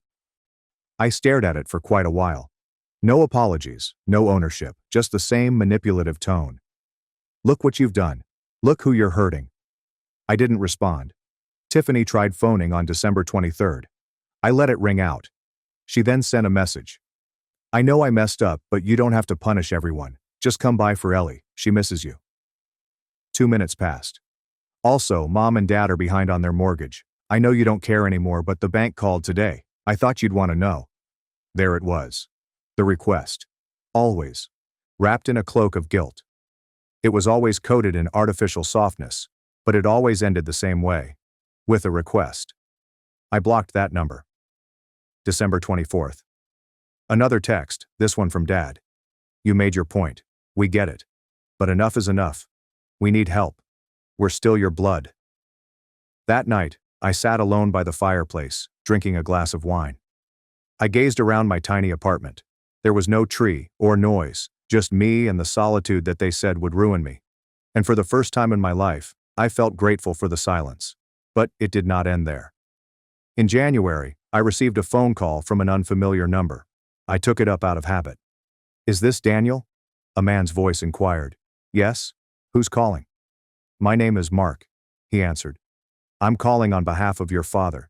He mentioned you're the primary executive of the family trust." I froze. "I removed the job 2 months ago," I responded. "It was finalized by the family attorney. My name is off everything." The man stopped. "I see. Your father said he couldn't reach you directly and asked me to explore options there. They're in a bit of a bind." Of course they were. Tiffany and my parents had run out of choices. The ATM was closed. The safety net was gone. They are now striving to be inventive. I hung up without saying another thing. But the last straw came in February. I received an envelope in the mail, handwritten. There was no return address, but I immediately recognized my mother's handwriting. Inside was a 3-page letter. The first page was all about regrets. "We said things in fury. You have always been the strong one. We never understood how much we relied on you." The second page changed to remorse. "Your father's health is not good. Tiffany is utterly alone now. We're concerned about Ellie. She's struggling." And the third page was the hook. "We are selling the house, but we are underwater on our mortgage. We only need a little aid to get through this. Then we won't ask again. Please, Daniel, do this for your father. Do it for the family." I sat with the letter for a long time, allowing myself to experience everything they wanted me to feel. The weight of responsibility, the pain of obligation, and the desperate need to repair what was damaged. Then I folded the letter, got up, went to the kitchen, and threw it away. The truth is that they weren't asking for assistance. They were requesting access again. They did not want me back in the family. They wanted the version of me who refused to say no, the person who paid quietly, sacrificed quietly, and suffered silently. But that version of me is no longer here. I'm no longer their scapegoat. I am not their golden goose. I'm not the duct tape that keeps a broken house together. I am finished. And the scariest part for them?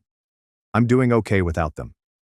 I obtained a new job, relocated to a new location, a larger space, and a fresh start. I began helping on weekends. Not because anyone needed me, but because I wanted to. I created a life in which no one contacts me at 11 p.m. to cover up a mistake they refuse to admit, where I'm not punished for being independent, and where kindness is not exploited as a bargaining chip. I don't regret aiding them, but I do regret taking so long to stop. You want to know what true tranquility feels like? It's not about being surrounded by family. It means being rid of those who only refer to you as family when they need something. Update. Some months later. I didn't expect this post to attract attention. Honestly, I simply needed to express it someplace, but I read every single remark. Thank you to those who stated, "You were brave, and they don't deserve you." I had no idea how much I needed to hear that until I actually did. And a few people asked, but what if they still change? I've also asked myself that question. It's been several months now. They did not change. After I cut them off, after the folder, after the yelling, stillness, and letters, I hoped that someone would get it, that they would reflect. They didn't say, "We're sorry." They became quiet for a bit. Then they became strategic. Then they became desperate. Then they turned nasty again. What about me? I became free. Since then, I've moved. I have a job that does not keep me up at night. I started therapy. Real therapy. The kind when you stop attempting to fix everyone else and instead learn to sit with yourself. I cook for myself now. I sleep better. I go outside more. I don't flinch when the phone rings. And yes, I do think about Ellie, what she's being taught, and what she'll grow up believing is normal. But I also know this. I am an example of someone who has finally had enough. A few days ago, I received another handwritten note from my mom. It was 3 words. We are still family. There is no context, apology, or change, just the same old hook. And for the first time, I felt nothing. There is no rage or despair, just nothing. I threw it away and prepared dinner. So I'm returning here because this place provided me with unexpected insight. Strangers saw me more clearly than my own blood ever could. So this is what I'd want to ask. Did I do the correct thing? Cutting them off, lowering the weight, and saying no with conviction. Was I overly cold? Or was I finally tired of being the only one who could keep everything going? I do not know. But I know this. For the first time in my life, I am not surviving. I am living. Thank you for reading. Still listening. My dad built a garden for strangers' kids but couldn't say, "I love you" to us. He even kicked me out after I defended my little brother at dinner. When did you get to see a side of your difficult dad that no one else saw? My father was the type of person you didn't mess with. He was 6 feet 2 inches, had hands like catcher mitts, and a look that could make you confess to crimes you didn't commit. He operated a landscaping company, yelling orders at his team like a drill sergeant, and at home he was no different. I'm Gavin, a 16-year-old stuck navigating his boot camp vibe with my mom and little brother, Isaac, who's 10 and already better at staying on dad's good side. The rules were strict: home by 9 p.m., dishes done before bedtime, no backtalk. My friends called him the general, half joking, half terrified. I've always wondered if there was more to him than the tough guy act. Growing up under dad's roof felt like living in a pressure cooker. He wasn't cruel, but he was relentless, and if I got a C, he'd sit me down for a lecture about owning my future. I got my answer last summer, but it came at a cost. It all started with a fight that shook our house to its foundation. If I missed a soccer practice, he'd make me run laps in the backyard until my legs burned. "Life's not a free ride, Gavin," he'd say, his voice like gravel. Mom would try to smooth things over, saying he just wanted us to succeed, but it felt like he was training us for a war we didn't sign up for. Isaac got off easier because he was younger, but even he knew to keep his head down when Dad was in a mood. I didn't hate him, but I wished for a moment where he'd just be normal, maybe crack a joke or tell me he was proud without a "but" attached. Deep down, I wondered if he even liked us, or if we were just his responsibility. Things were already tense the summer I turned 16. I'd been working part-time at Dad's business, hauling mulch and trimming hedges under the July sun. It was grueling, and Dad didn't cut me any slack. "You're not here to goof off." He'd snap if I took a water break too long. I was saving up for a used car, dreaming of the freedom it'd bring, but every paycheck felt like a drop in the bucket. At home, Dad was extra edgy because his business was struggling. A big client had bailed, and he was scrambling to cover payroll.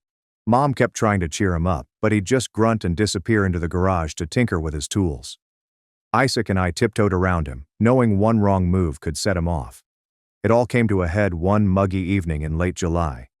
Dinner was quiet, with only the clink of forks and Mom's nervous small talk about her garden club. Isaac was rambling about a science fair project, something about building a model rocket, when Dad cut him off. "Focus on eating, not yapping," he said, not even looking up from his plate. Isaac shrank back, and I felt my jaw tighten. I was sick of the silence, sick of Dad acting like we were his employees rather than his children, and I muttered, "Maybe he'd talk less if you didn't shut him down all the time." The room froze. Mom's fork hovered in midair, and Isaac's eyes widened. Dad's head snapped up, his gaze boring into me. "What have you said?" he asked, his voice low and dangerous. I knew I should back down, but something inside me snapped. I said, "You're always on us," I shot back. Isaac was just delighted, "And you act like it's a crime. You treat us like we're failing you every day." Mom gasped, "Gavin, honey, let's not." But Dad lifted a hand, silencing her. He moved closer, his knuckles white over his glass. "Do you think you can talk to me like that in my house, after everything I do for you? Is that everything you do?" I laughed bitterly. "You mean treating us like dogs and acting as if we're never good enough? I'm working hard for your company, but all I receive is criticism." My voice was quivering now, and I could feel Isaac staring, but I couldn't stop. Dad stood up, towering over the table, and said, "You're out of line, Gavin. You don't know what it takes to keep this family afloat." "Maybe I'd know if you ever talked to us," I cried, standing too. "You're not a dad. You're a boss." The words hung in the air, and for a second I thought he was going to hit me, but instead he pointed to the door and said, "Get out. Now." I didn't think so. I grabbed my sneakers and rushed out, slamming the front door so hard that the windows rattled. The night air was heavy, crickets singing as if nothing had occurred. I marched down our street, my pulse hammering, repeating the battle. Part of me felt liberated, as if I'd finally shouted what I'd been keeping hidden for years, but another part of me was terrified. What if Dad never allowed me back in? What if I burned down my entire family? I ended up at a park a few blocks away, sitting on a bench beside an empty baseball field. My phone buzzed. Mom texted Gavin, "Please come home." He didn't mean it. I didn't respond because I wasn't prepared to face him. I sat there for hours, watching the stars come out, trying to figure out why Dad was so hard on us. I remembered stories Mom told me about his childhood, how his own father walked out when he was a kid, leaving his mother to raise 3 boys alone. Dad had to work young, dropping out of high school to help pay bills, which could explain why he pushed us so hard. But it didn't excuse him from treating us as if we were never enough. Around midnight, I heard footsteps crunching on the gravel path. My gut wrenched, expecting a cop to urge me to move ahead, but it was Dad. His work jacket slung over his shoulder, looking tired, not angry, just worn out.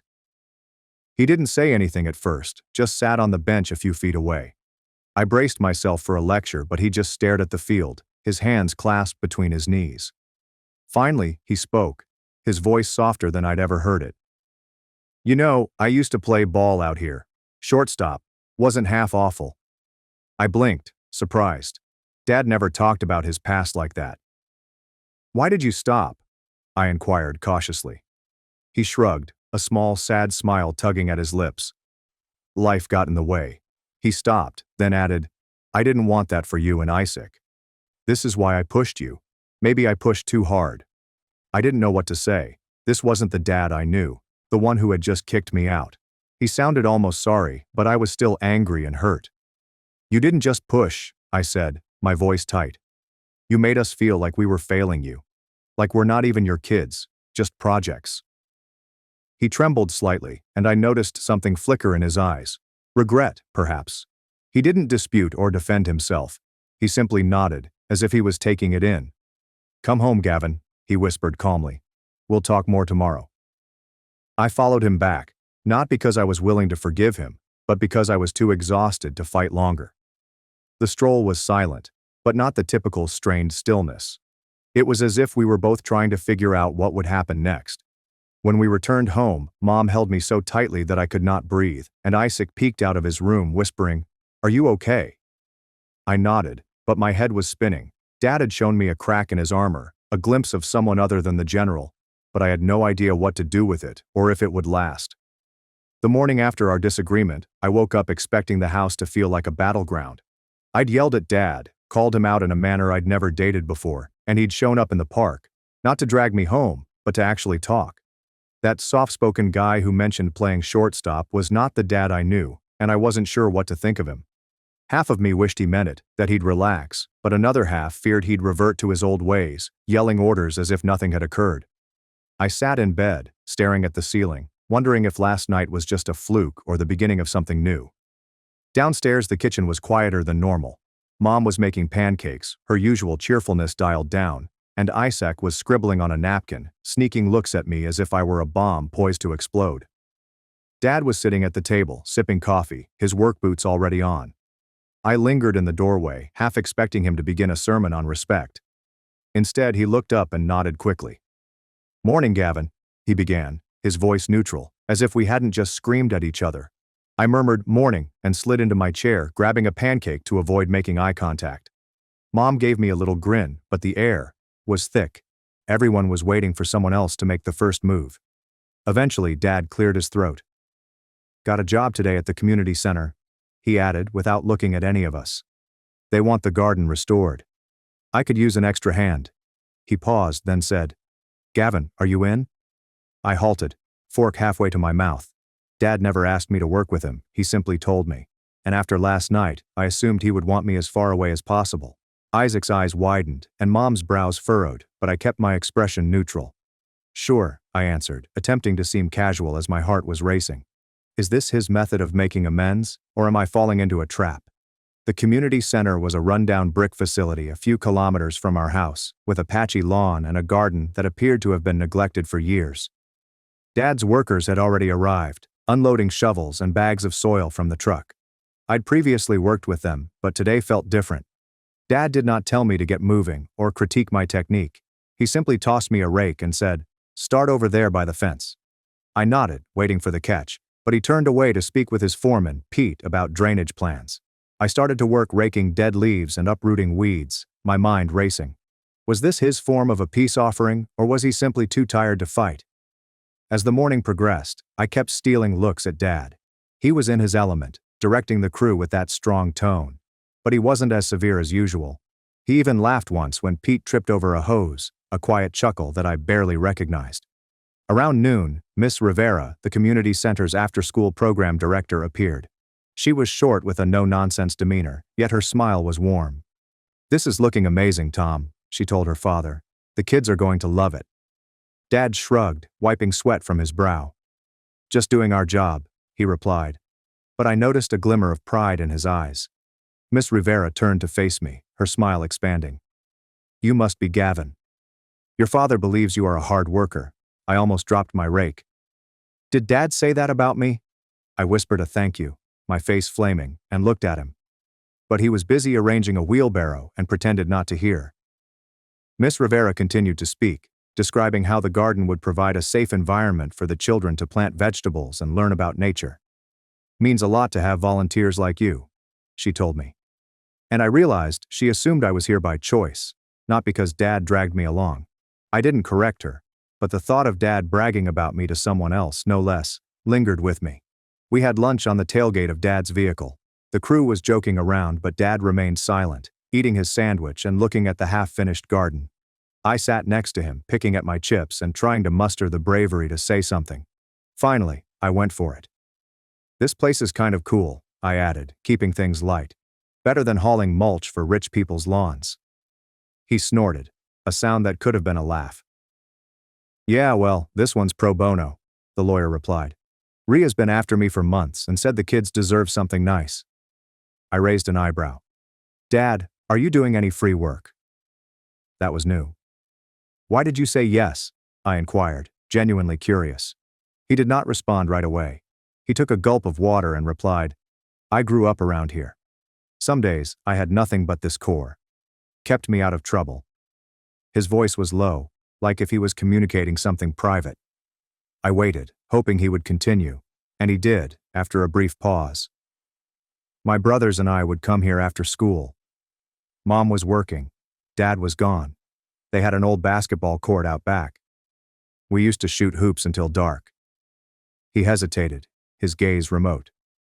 Place was a dump, but it was ours. I stared at him, trying to imagine Dad as a child, about Isaac's age, dribbling a basketball on a cracked court.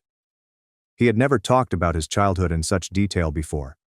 Mom had addressed his father's impending departure, but Dad always dismissed it as insignificant.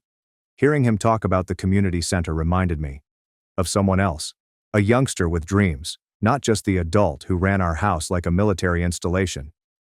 I had no idea you played basketball, I responded calmly, not wanting to scare him away. He shrugged, a little smile pulling at his lips. It wasn't bad. But I'm too short for varsity. I laughed, and for a little moment it felt like we were just two guys conversing, not father and son about to butt heads. But Pete called him over to verify some measurements, and the moment had passed. I walked back to work, my brain whirling. Dad had opened up just a bit, and it was toying with me. I wanted to think he was trying, but years of his tough man act made me skeptical. What if this was just a one-time occurrence, and he'd be back to yelling tomorrow? Miss Rivera called out a group of summer program kids to help, which primarily involved running around, dumping dirt, and asking a million questions. One child, a tiny lad named Leo, who was maybe 8 years old, became attached to me and followed me around like a shadow. "You're strong," he said, seeing me hoist a sack of soil. "Bet you could lift a car." I grinned, flexing slightly. "Maybe a small one." Leo chuckled and pointed to Dad, who was instructing another kid how to plant a seedling. "Is that your father?" "He's scary." I looked over. Dad was stooped down, his large hands gently pressing earth around a small plant, his expression focused, but not severe. "Yeah," I replied, "but he's not so bad." It was strange to see Dad with those youngsters, since he wasn't yelling commands or snapping at them for messing up. Instead, he was patient, explaining how deep to dig, and even laughing when one of the girls got dirt on his jeans. Leo started chatting, explaining how he came to the center every day because his mother worked late. "Miss Rivera is nice, but I wish we had a real garden," he stated. "My grandma used to grow tomatoes." I nodded, remembering what Dad had said about how this area had been his lifeline. Perhaps that's why he was here, returning what he'd lost. By the time we finished, the sun had set and the garden was beginning to take shape. Neat rows of soil, a few plants, and a cleared location for a seat. Miss Rivera thanked us, her eyes beaming as if we'd given her the moon. Dad merely nodded, but I could see he was delighted. On the drive home, I expected him to say something about last night, to clear the air. But he didn't. Instead, he turned on the radio, played some old rock song I didn't recognize, and tapped his fingers on the steering wheel. It was the most calm I'd seen him in months. When we arrived into the driveway, Mom was waiting on the porch, and Isaac was kicking a soccer ball nearby. "How did it go?" she inquired, her tone cautious, as if she were testing the waters. "Fine," Dad responded, looking at me. "Gavin did good." My jaw nearly struck the ground. A compliment from Dad without a "but" attached. Mom smiled and Isaac ran over, asking if I spotted any cool tools. I patted his hair, still processing. Dad went inside, but he turned around first. "We're going back there tomorrow," he remarked. "Are you coming?" It wasn't a directive, more of an inquiry. I responded, "Yeah, I'm in." That night I lay in bed, replaying the day. Dad at the community center, talking about his upbringing, laughing with those kids. It was like meeting a stranger who wore my father's face, but I wasn't naive. One day didn't erase years of his being hard on us, of making me feel like I was never enough. Still, something had shifted, like a door cracking open. I wasn't sure if he'd keep it open, or if I'd have the courage to go through. All I knew was that for the first time, I wanted to try. The next several days at the community center felt like entering into a parallel planet. Dad was still harsh, dedicated, and ready to call out anyone who was slacking. But there was this undercurrent, something softer, that I couldn't quite pinpoint. After our disagreement and that night at the park, I noticed a gap in his armor, and working with him on the garden project was enlarging it. He wasn't suddenly all warm and cuddly, but he was different. Less like the general, and more like a guy attempting to meet me halfway. I kept waiting for the other shoe to drop, for him to revert to his old ways. But each day at the center eroded my misgivings, and I began to see glimpses of a man I'd never met. We were at the center every morning that week, transforming the garden bit by bit. The crew hauled in new soil, laid down gravel paths, and built raised beds for vegetables, and I was on seedling duty, planting tomatoes and peppers under Miss Rivera's watchful eye. The kids from the summer program were always present, making it chaotic but kind of fun. Leo, the 8-year-old who had called Dad scary, was my unofficial companion, talking about superheroes and his grandmother's food. "Do you think these tomatoes will be as good as hers?" he inquired one day, probing at the ground. "Better?" I remarked, chuckling. "We're pros."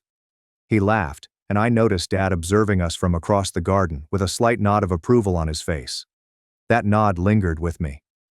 Dad didn't give out much praise, and when he did, it was typically in a backhanded way, like, "Not bad, but you could have done it faster." But lately, he has been different. The day before, when I found out how to repair a weak trellis without being asked, he clapped me on the shoulder and remarked, "Good thinking, Gavin. No lecture, no criticism, just a compliment." It was modest, but it hit me hard. I'd spent years wanting his approval, and now that it was arriving without ties, I didn't know how to handle it. Part of me wanted to embrace it, but another part was afraid it wouldn't last. The center was not only changing my perception of Dad, it was also revealing a side of him that the crew was unaware of. Miss Rivera pulled him away one afternoon to discuss putting a tiny fountain, something about it being calming for the kids, and I was nearby, stacking mulch bags, close enough to overhear. "You're doing more than we ever expected, Tom," she told me. "This place hasn't looked this good since I was a kid." Dad shrugged, his normal response, but this time his voice was subdued. "Just glad it's helping," he remarked. Miss Rivera grinned. "Is this personal for you?" Dad hesitated and answered, "Yeah, I like this place a lot." I paused, my hands locked on the mulch bag. He'd hinted at his connection to the center before, but hearing him admit it to someone else felt different, as if he was telling her a secret. I wanted to ask him more, but the time passed, and he returned to managing the team, yet his comments lingered. That evening, while driving home, I took a chance. "You said you owe the center," I began, my gaze fixed on the dashboard. "What do you mean?" He tightened his hold on the steering wheel, and I thought he was going to shut me down, but then he let out a long, heavy sigh. "When I was a kid, things were difficult," he added. "My mother worked 2 jobs. My brothers and I spent a significant amount of time alone. This place, when it was just a rec room and a busted court, provided us with somewhere to go and kept us from going wild." He looked at me with softer eyes than usual. "Back then, Miss Rivera was one of the counselors. She wouldn't let me quit." I blinked, trying to imagine my tough-as-nails father as a scrappy boy who needed someone like Miss Rivera to keep him in line. It was difficult for me to comprehend. "You never told us that," I said quietly. He snorted half a laugh. "Not exactly a bedtime story, Gavin." But he didn't seem angry, just tired, as if he was carrying that memory more than he let on. I wanted to press, to find out what else he'd kept hidden from us. But something told me to let it go for now. Back at home, things were still a little strange. Mom was overjoyed that Dad and I were getting along, but she kept an eye on us as if she was expecting another outburst. Isaac was his typical self, jumping between homework and pestering me to play video games, but he noticed the change. "Dad's not yelling as much," he observed one night, sprawled out on the couch. "It's weird." I chuckled and ruffled his hair. "Yeah, weird's one word for it." But it wasn't just bizarre, it was hopeful, which worried me. Hope made you vulnerable, and I wasn't sure I was prepared to trust Dad's new side. The following day at the center, things became intense. The delivery of paving stones arrived late, and the crew was hurrying to finish the paths before Miss Rivera's large community gathering planned for the weekend. Dad was in full foreman mode, but he wasn't snapping at anyone. Just moving quickly, checking measurements, and helping with the hard lifting. I was lugging stones with Pete, the foreman, when he leaned down and said, "Your old father is different this week. Did you do anything to him?" I shrugged, unsure how to respond. "Maybe he's just in a good mood." Pete laughed. "Tom, are you in a good mood?" That is a first. But Peter was right. Dad was different. When one of the younger crew members dropped a stone and shattered it, I expected him to lose it. Instead, he simply said, "This happens. Get another one." The guy appeared as astonished as I was. Later, when Leo and a few other youngsters tried to help by carrying tiny pebbles, Dad didn't push them away. He crouched down and showed them how to properly position the stones, his voice quiet and almost soothing. Like this, he continued, guiding Leo's hands. Gotta make it sturdy. Leo smiled, and I felt a pang in my chest. This was the father I'd always wanted, yet seeing him now, with strangers' children, made me both jealous and pleased. That afternoon, Miss Rivera served lemonade to everyone, and the youngsters raced around giggling and splashing each other. Dad and I sat on a bench, catching our breath. He remained silent, watching the chaos with a slight smile. Reminds me of the old days, he remarked almost to himself. You and your brothers? I inquired, taking a sip of lemonade. He nodded. Yeah. We would make a mess. We drove the counselors mad, yet they never kicked us out. He hesitated and added, made me believe I could be someone, you know? Not simply another screw-up. His remarks hit me hard. Dad, a screw-up? The person who ran a business, fed our family, and never missed a bill? It didn't make sense. You're not a screw-up, I blurted out before I could stop myself. He gave me a shocked look before laughing softly. Thank you, youngster. But I came close. He didn't clarify, and I didn't press, but that moment, sitting there with lemonade and the sound of children laughing, felt like the closest we'd ever come.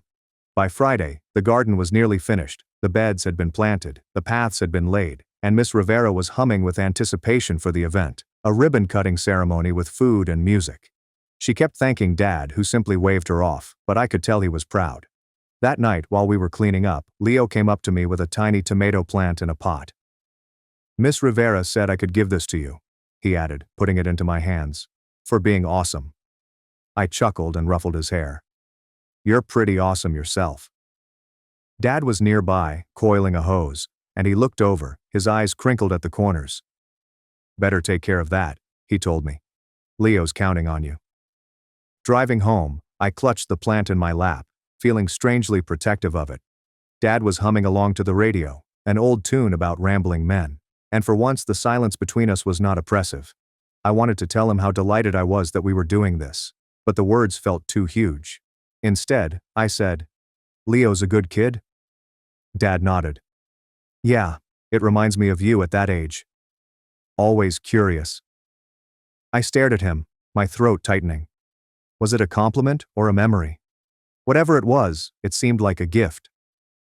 When we arrived home, Mom had prepared dinner. Isaac's favorite, spaghetti.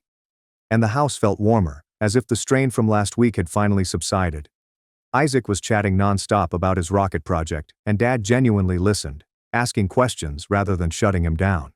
Mom caught my eye, and her smile indicated that she too saw it. After supper, I placed Leo's plant on my windowsill and promised myself I would keep it alive. As I lay in bed, I reflected on Dad, the child he once was, the man he was growing into. He was still harsh and hard-edged, but there was something more to him. I was only beginning to understand the layers. I had no idea what tomorrow would bring. However, for the first time, I was not terrified to find out.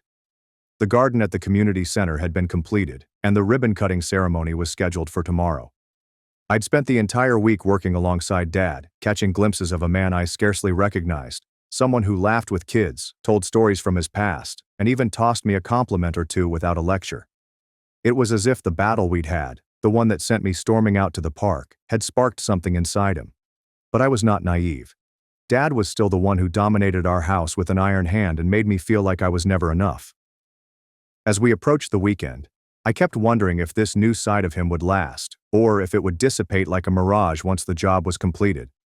I didn't expect the next few days to reveal more of Dad and challenge me to choose my role as a son. Saturday mornings were crazy. Volunteers were busy setting up tables, stringing lights, and bringing in food trays for the celebration. Miss Rivera was everywhere, directing traffic with a megaphone and a smile, as children from the summer program rushed around, half helping, half causing havoc. Dad's crew was there, finishing up the garden by smoothing gravel walks, watering seedlings, and assembling a wooden bench as a surprise. I was tasked with putting up signs pointing to the new garden, my hands sticky with tape and sweat. Every time I looked at Dad, he was in motion, either carrying equipment or chatting to Miss Rivera, his face attentive but not tense. He seemed happy in a way that I wasn't used to. Leo, my pint-sized shadow, discovered me as I struggled with a crooked sign. "Gavin, are you coming to the party?" he asked, bouncing on his toes. "Are you going to have cake?" I giggled while adjusting the sign. "I wouldn't miss it, mate. Are you going to save me a piece?" He nodded sincerely, as if it were a holy pledge, before darting off to chase a butterfly. I watched him leave, feeling a strange combination of pride and protectiveness. Leo reminded me of Isaac, full of energy and yearning for someone to acknowledge him.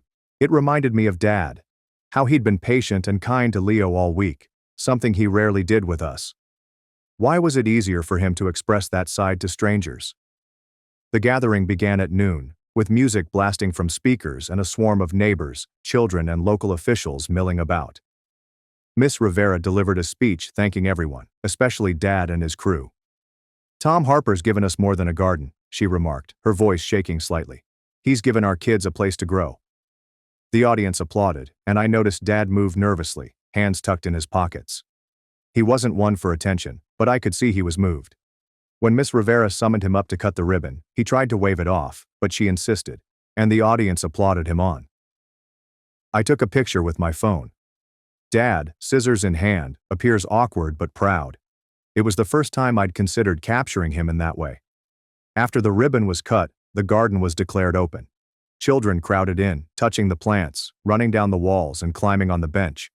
Leo grabbed my hand and dragged me to show off his tomato plants, the ones we had planted together. "They're growing already," he added, pointing to small green shoots. I grinned and kneeled to have a better look. "You're a natural, Leo." He smiled, then dashed off to join his pals. I rose up, dusting off my jeans, and noticed Dad looking at me again, his expression soft. "You're good with him," he added, stepping over. "He looks up to you." I shrugged, embarrassed.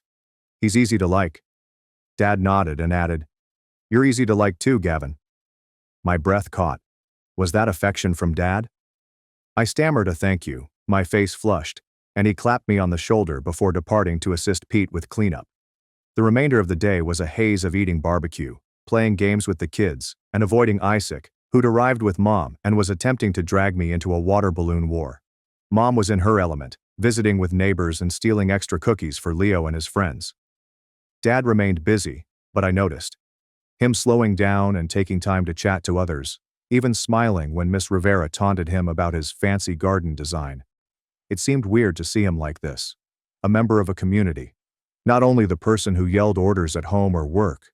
I couldn't stop thinking about what he had said, about owning the center, about being a youngster who needed somewhere like this.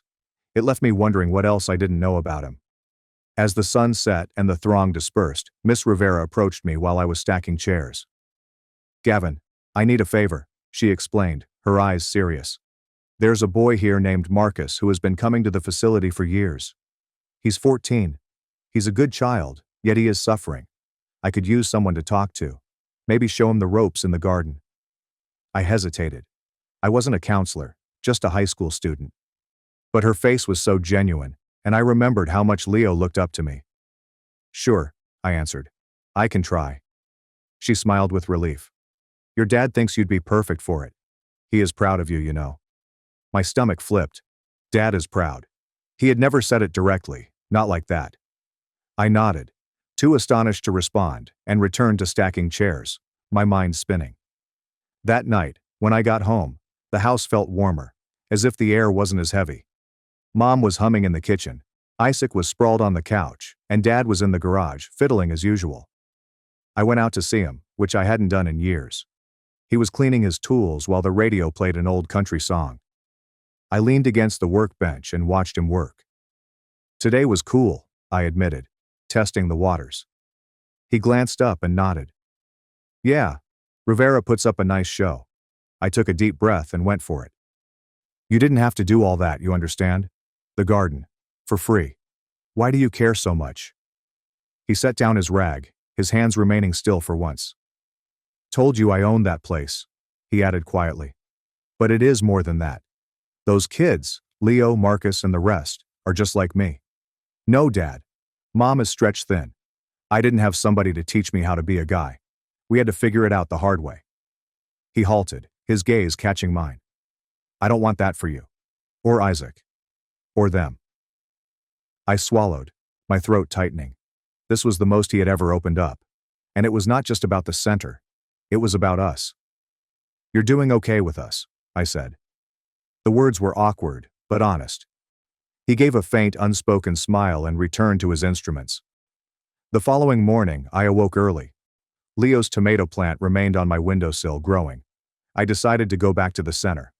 Not because I had to, because I wanted to. Marcus was there, a lanky child with a guarded expression, kicking a soccer ball against the wall. I introduced myself, feeling embarrassed. He nodded, and we ended up planting a couple more seedlings together. He didn't say much, but when I showed him how to space the plants, he paid attention and copied my hands.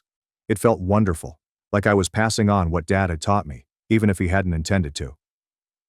Dad arrived later, dropping off the extra tools Miss Rivera had requested. He spotted me with Marcus and didn't say anything, just gave me the nod again, the one who said more than words. I realized that this was who he was, not simply the tough guy, but the man who strived to outperform his own father. He had no idea who had built a children's garden, who was attempting, in his own way, to be present for me. I wasn't sure what happened next. School was about to start, and Dad's business was still unstable, but for the first time, I felt as if we were on the same team. Back at home, Isaac was working on his rocket project, and I helped him attach some fins, laughing as he splattered glitter all over the table. Mom watched us with warm eyes. And when Dad walked in, he didn't yell at Isaac for the mess. Instead, he sat down and asked, "Is that thing going to fly?" Isaac perked up as he explained his design, and Dad actually listened. I caught Mom's eye, and she smiled, as if she knew we were all on our way. As I proceeded to bed, I noticed Leo's plant, its leaves catching the moonlight. It was a little fragile, but it's growing.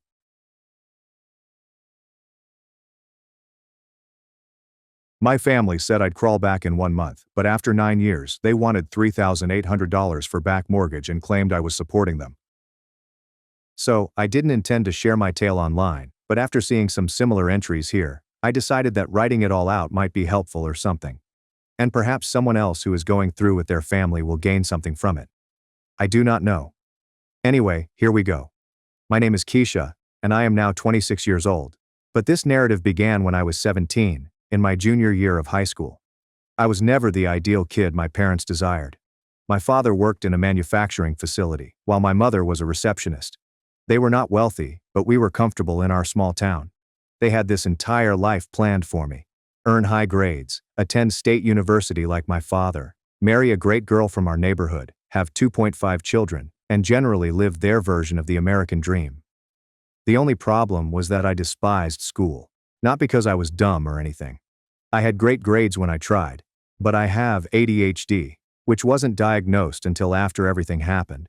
And sitting there for hours, listening to teachers drone on about subjects I didn't care about, was literally torture.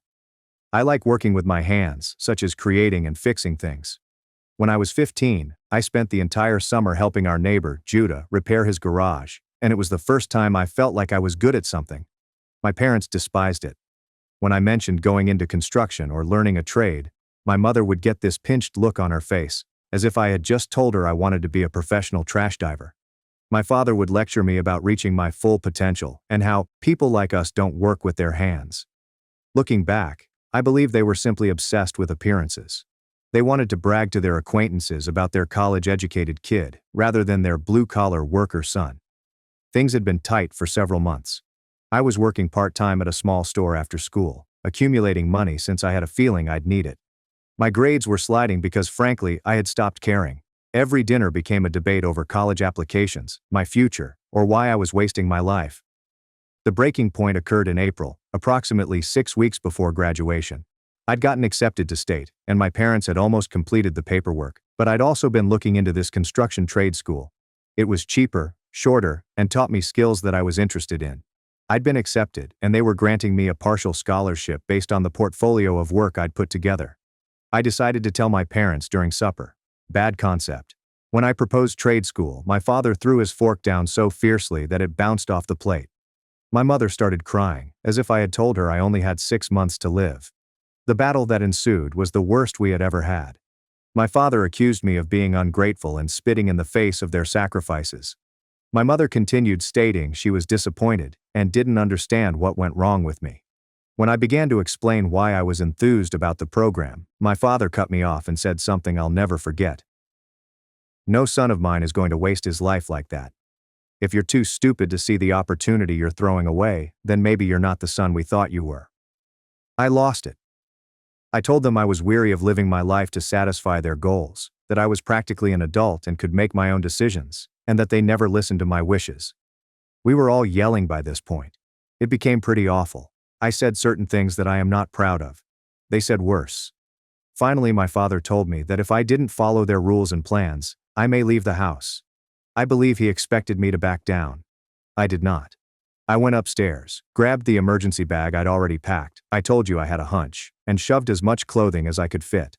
I grabbed my laptop, the money I'd been accumulating, about $1,200, and the vital paperwork I'd already gathered, my birth certificate and social security card. Thank God for my paranoia. When I arrived downstairs with my baggage, my parents were stunned, as if they couldn't believe I was actually leaving. My mother began with, "You're making a huge mistake," and, "You think you know everything at 17. My father simply stood by the door, arms crossed. As I walked away, my mother yelled after me, "You'll be back begging in a month. You have no idea how hard the real world is." She had this sneer on her face that just broke something. My father didn't even glance at me. He shut the door as soon as I walked out. First. Stood on our front lawn for a minute, feeling numb. It was starting to rain, which seemed appropriate. I recall thinking, this is some movie-level dramatic shit going on right now. Then I contacted my friend Corey, whose parents are truly wonderful people. The first several days were a haze. Corey's parents let me crash on their couch, but I knew it couldn't last. I was still in school, attempting to graduate while figuring out where I was going to live, what I was going to eat, and how to become an adult overnight. I couldn't concentrate on anything. I kept having these moments when I'd remember, holy, I'm homeless. I used to suffer panic attacks in the bathroom at school, but one thing kept me going. My fierce fury. I was not going to prove my parents' point by crawling back. Corey's mother assisted me in applying for emergency assistance, as I was an unaccompanied juvenile. The school guidance counselor, one of the only professionals who had ever listened to me, advised me on what I needed to do to legally emancipate myself. I received extra hours at my work and took on a second one, cleaning dishes at a neighborhood diner. The most difficult thing wasn't even the practical stuff, it was the emotional mapara. Seeing other children with their normal families, hearing classmates grumble about stupid conflicts with their parents who still love them at the end of the day. Realizing that what my parents had done was unusual, and that most parents do not kick their children out because they wish to go trade school instead of college. That the way they had always made their love seem conditional was not how it was intended to be. My mother texted me about 3 weeks after I left, not to apologize or ask if I was okay, but simply to say, "When you're ready to apologize and accept our help with our conditions, you can come home." I did not respond. A week later, my father called and left a voicemail that said very much the same thing. They were so certain I would fail that they were just waiting for me to crawl back so they could say, "I told you so." I graduated from high school while living on Corey's couch. My parents attended the ceremony to keep up appearances, I suppose. They tried to talk to me afterward, but I simply walked away. I had nothing to say to them. By June, I had saved enough money to share a cramped apartment with 2 other guys. It was a dump, but it was the first place I owned. I enrolled in that vocational program, using my scholarship and working nearly full-time to pay for it. It was exhausting, but every time I wanted to give up, I'd remember my mother's sneer and my father's slammed door, and I'd find the strength to continue. That first year on my own was the most difficult thing I'd ever done. I felt lonely, terrified, and always fatigued. There were evenings when I sobbed myself to sleep because I missed having a family, including my hands up one. I couldn't find the energy to get out of bed some mornings, but I always did. And you know what? I never went back to beg. Not after 1 month. Not ever.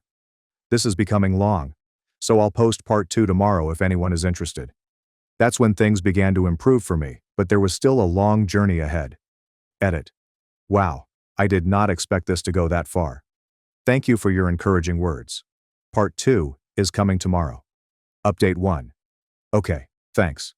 Thank you for all your comments on my last post. To be honest, I was surprised by how many people could connect to this. Anyway, I'll pick up where I left off. The first several months on my own were a total nightmare, NGL. After crashing at Corey's place for the first few weeks, I found this absolute dump of an apartment with two other guys. Marcus, for example, worked nights and I rarely saw him. The other was Tyler, who I'm sure was suffering with something, but he kept his own business and paid his rent on time, so whatever. There were roaches that would literally wave at you when you turned on the kitchen light. The shower would suddenly become icy cold in the middle of the rinse. Nothing like screaming while shampoo streamed into your eyes.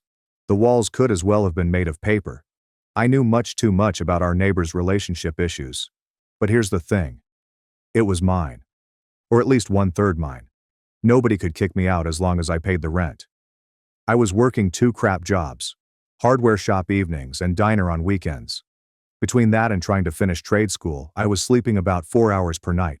My diet consisted mainly of ramen, eggs, and any leftover pancakes or fries I could get from the cafe. I lost about 20 pounds in the first few months. Most days, she probably resembled a walking dead. The strangest part was seeing these Instagram posts from kids my age living their best lives, college parties, family vacations, all that normal stuff, while I was trying to figure out if I could skip doing laundry for another week because the laundromat required quarters, and I needed those quarters for the bus. My parents attempted to contact me several times, each time with the same energy. When was I going to stop this nonsense and return home? Except that their assistance meant they carried out their plan. They never inquired if I was all right. For example, if your teenage kid is staying in a roach hotel, perhaps you should check to see whether he has food. Nope. Just when was I going to accept my mistake and crawl back? My father once came up to the hardware business, maybe 3 months after I had gone. I was refilling light bulbs when my coworker said, "Some dude in khakis is asking for you up front." I looked out and saw him standing there, strangely out of place among the paint cans and lumber. I hid in the stockroom until he went. I watched him through the window as he stood in the parking lot for 15 minutes before getting into his car. He never returned. Things began to change around 4 months in. Santiago was a regular customer at the hardware store who was often buying supplies for various projects. One day, he needed help finding some special SN parts, and I ended up not only finding them, but also explaining how to install them. I even sketched him a small diagram. It turns out that the guy did restorations and repairs, especially in kitchens and bathrooms. He stated I definitely know my business and asked if I'd ever considered assisting him on certain projects. The pay was more than at the hardware store, and it was directly tied to what I was learning in trade school. It felt like the first real break I'd gotten since leaving home. Santiago was nothing like my father. He didn't judge individuals who worked with their hands. He took joy in it. Would literally stop in the middle of installing a faucet to demonstrate the proper way to position the gasket, or why one technique was superior to another. For the first time, I felt like someone noticed my potential, rather than simply what they wanted me to be. Around the 6-month milestone, my parents switched tactics. My mother began messaging that she missed me. My father sent me a note indicating they were willing to compromise on my schooling provided I went back home. To be honest, it got me upset all over again. Like, were they really asking me to give up my independence simply because they were allowing me to make some of my own decisions? Hard pass.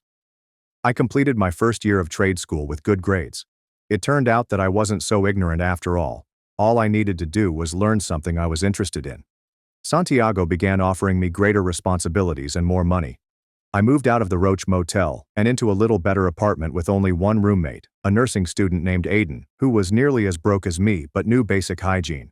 By the age of 19, I'd earned my first certification and was generating enough money to buy groceries, pay bills on time, and even start saving a little. Santiago would recommend me for weekend side jobs, such as modest repairs and installations. Building a reputation and a client list. Working in people's homes allows you to learn a lot about how families function. I'd be installing a light fixture, overhearing parents encouraging their children, praising them for B's on tests, and hugging them simply because. I'd see images on the walls of family vacations, graduation celebrations, and silly moments. Ordinary families who clashed occasionally but loved one another unconditionally. It was an eye-opener, made me understand how dysfunctional my own family dynamic had been. When I was approaching 20, my mother unexpectedly showed up at my apartment. I have no idea how she discovered my address. It was most likely through a common Facebook friend. I almost didn't recognize her as she stood in my doorway. She appeared older somehow. I allowed her in because what else could I do? It was awkward AF. She gazed around my house with this attitude. Not contempt, but as if she was mentally documenting all the ways my life fell short of her expectations. She asked me surface-level inquiries about what I was doing and how I lived before getting to the real reason for her visit. My father had been passed over for a promotion, and they were struggling financially. I wanted to know whether I could help. The arrogance made me laugh. They threw me out 2 years ago, telling me I'd fail on my own, and now they want me to help them. I informed her that I was still establishing myself and couldn't spare anything.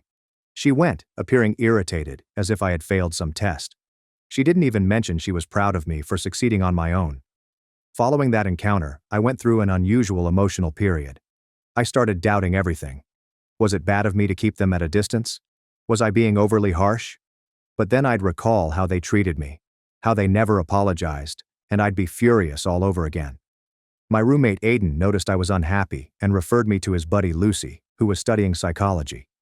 She became one of my closest friends and helped me see that what I'd gone through was a type of emotional abuse, that my parents' love for me was always predicated on me following their exact plan, which was neither natural nor healthy. Talking to her helped me process some of my anger and begin to heal. By the age of 21, I was financially secure enough to move into my own place, a little one-bedroom apartment, nothing extravagant, but all mine. There are no roommates, no parents. It's just me.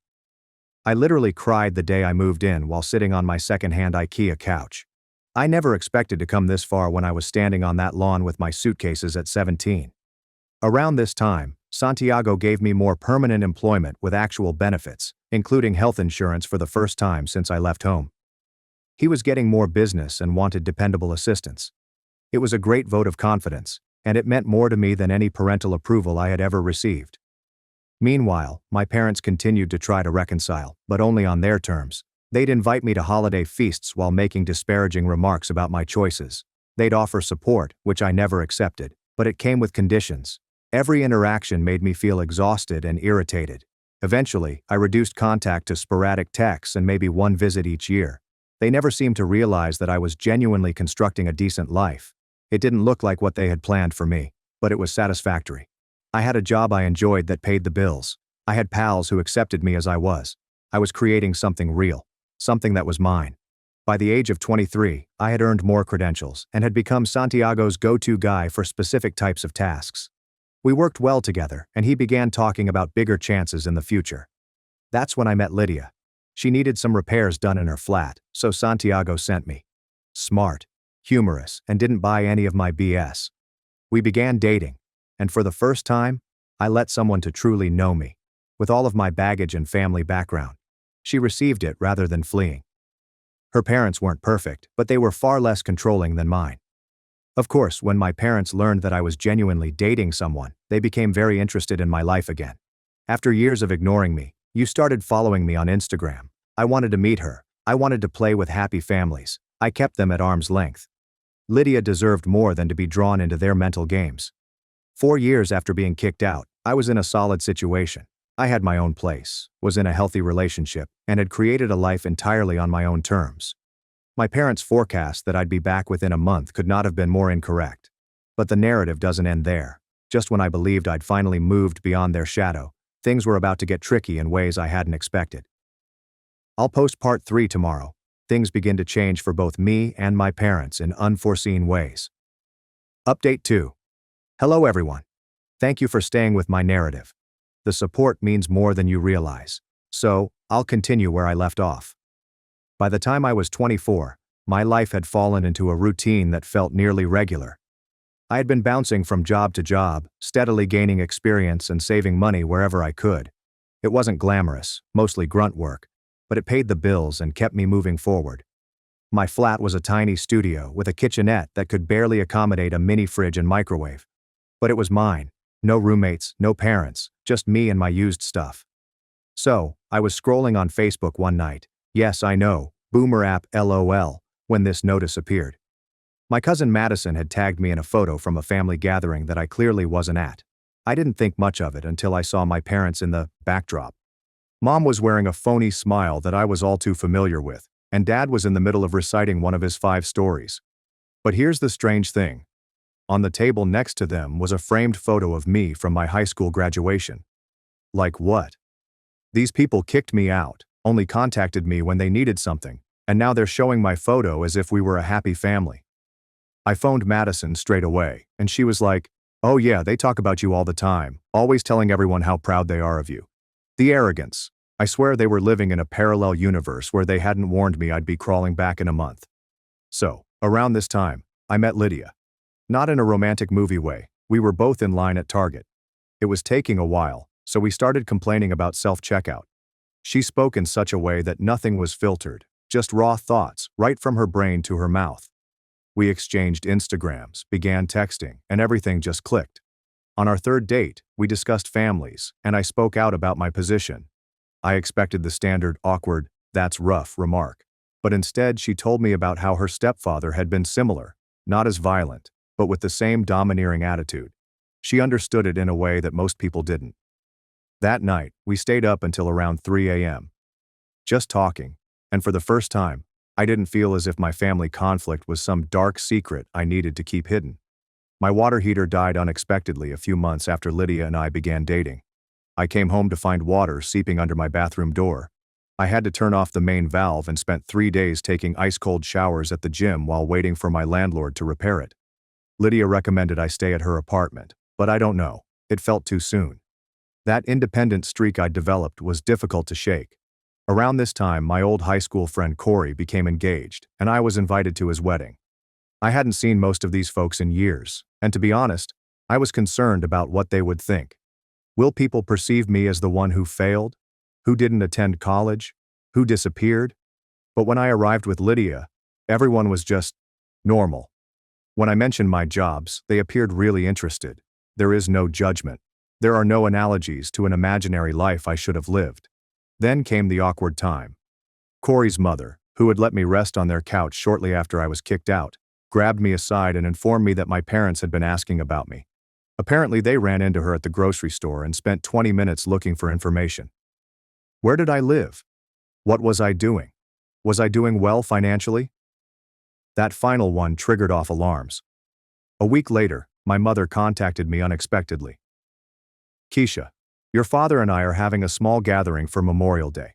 Would be lovely if you could come. Bring your friend if you'd like." Friend, not a girlfriend. As if she didn't realize Lydia was important to me. And the timing was suspicious, right after they'd asked about my finances. When I showed Lydia the text, she simply cocked an eyebrow and replied, "So, they want something?" I've chosen to go. Partly out of curiosity, but also because I was still looking for closure that I couldn't find.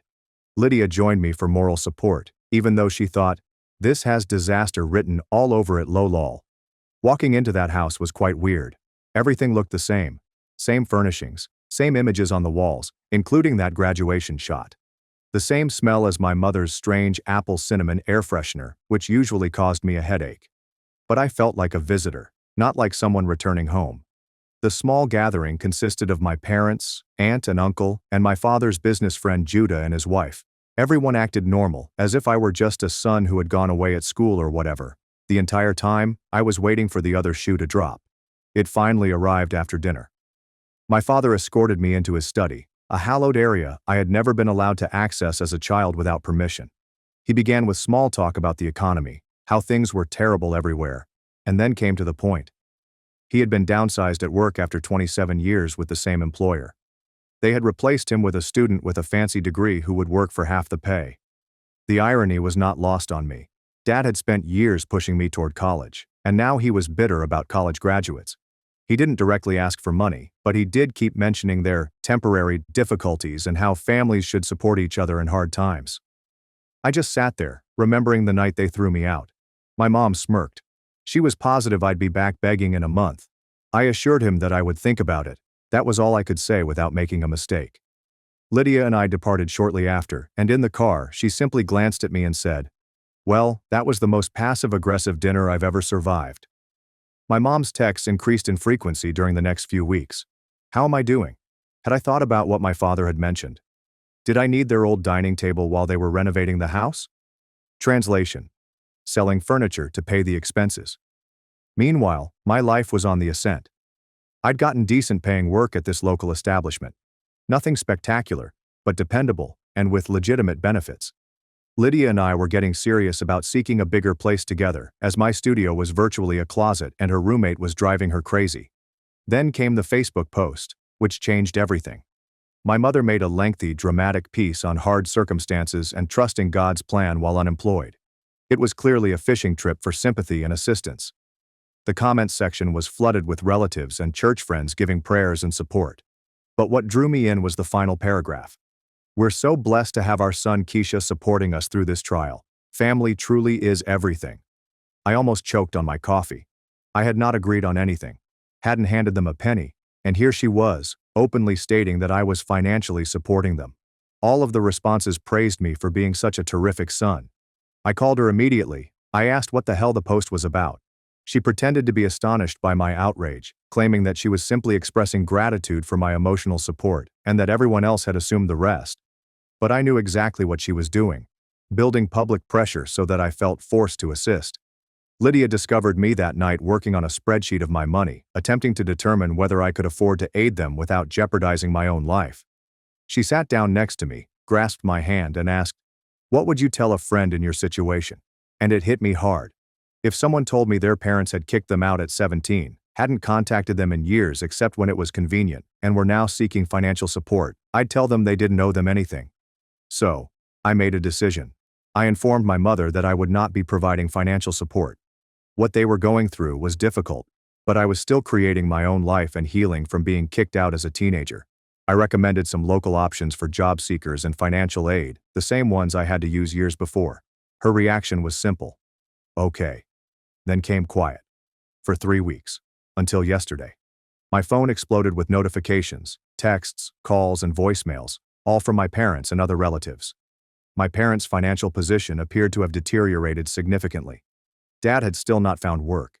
They faced the possibility of foreclosure, and somehow everything had become my problem to solve. My aunt left a voicemail telling me to step up and be the man your father raised you to be.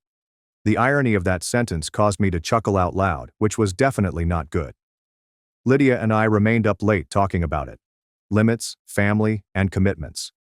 About the distinction between forgiving and forgetting. Regarding what I could live with, both personally and financially. I'm still not sure what I'm going to do. Part of me wants to help because, despite everything, they remain my parents. Another part recalls standing on that lawn with my suitcases, my mother's unwavering belief that I would fail without them. The roles have completely shifted in ways neither of us could have predicted. 9 years. I am going to meet with them tomorrow, alone. In a coffee shop. Neutral terrain.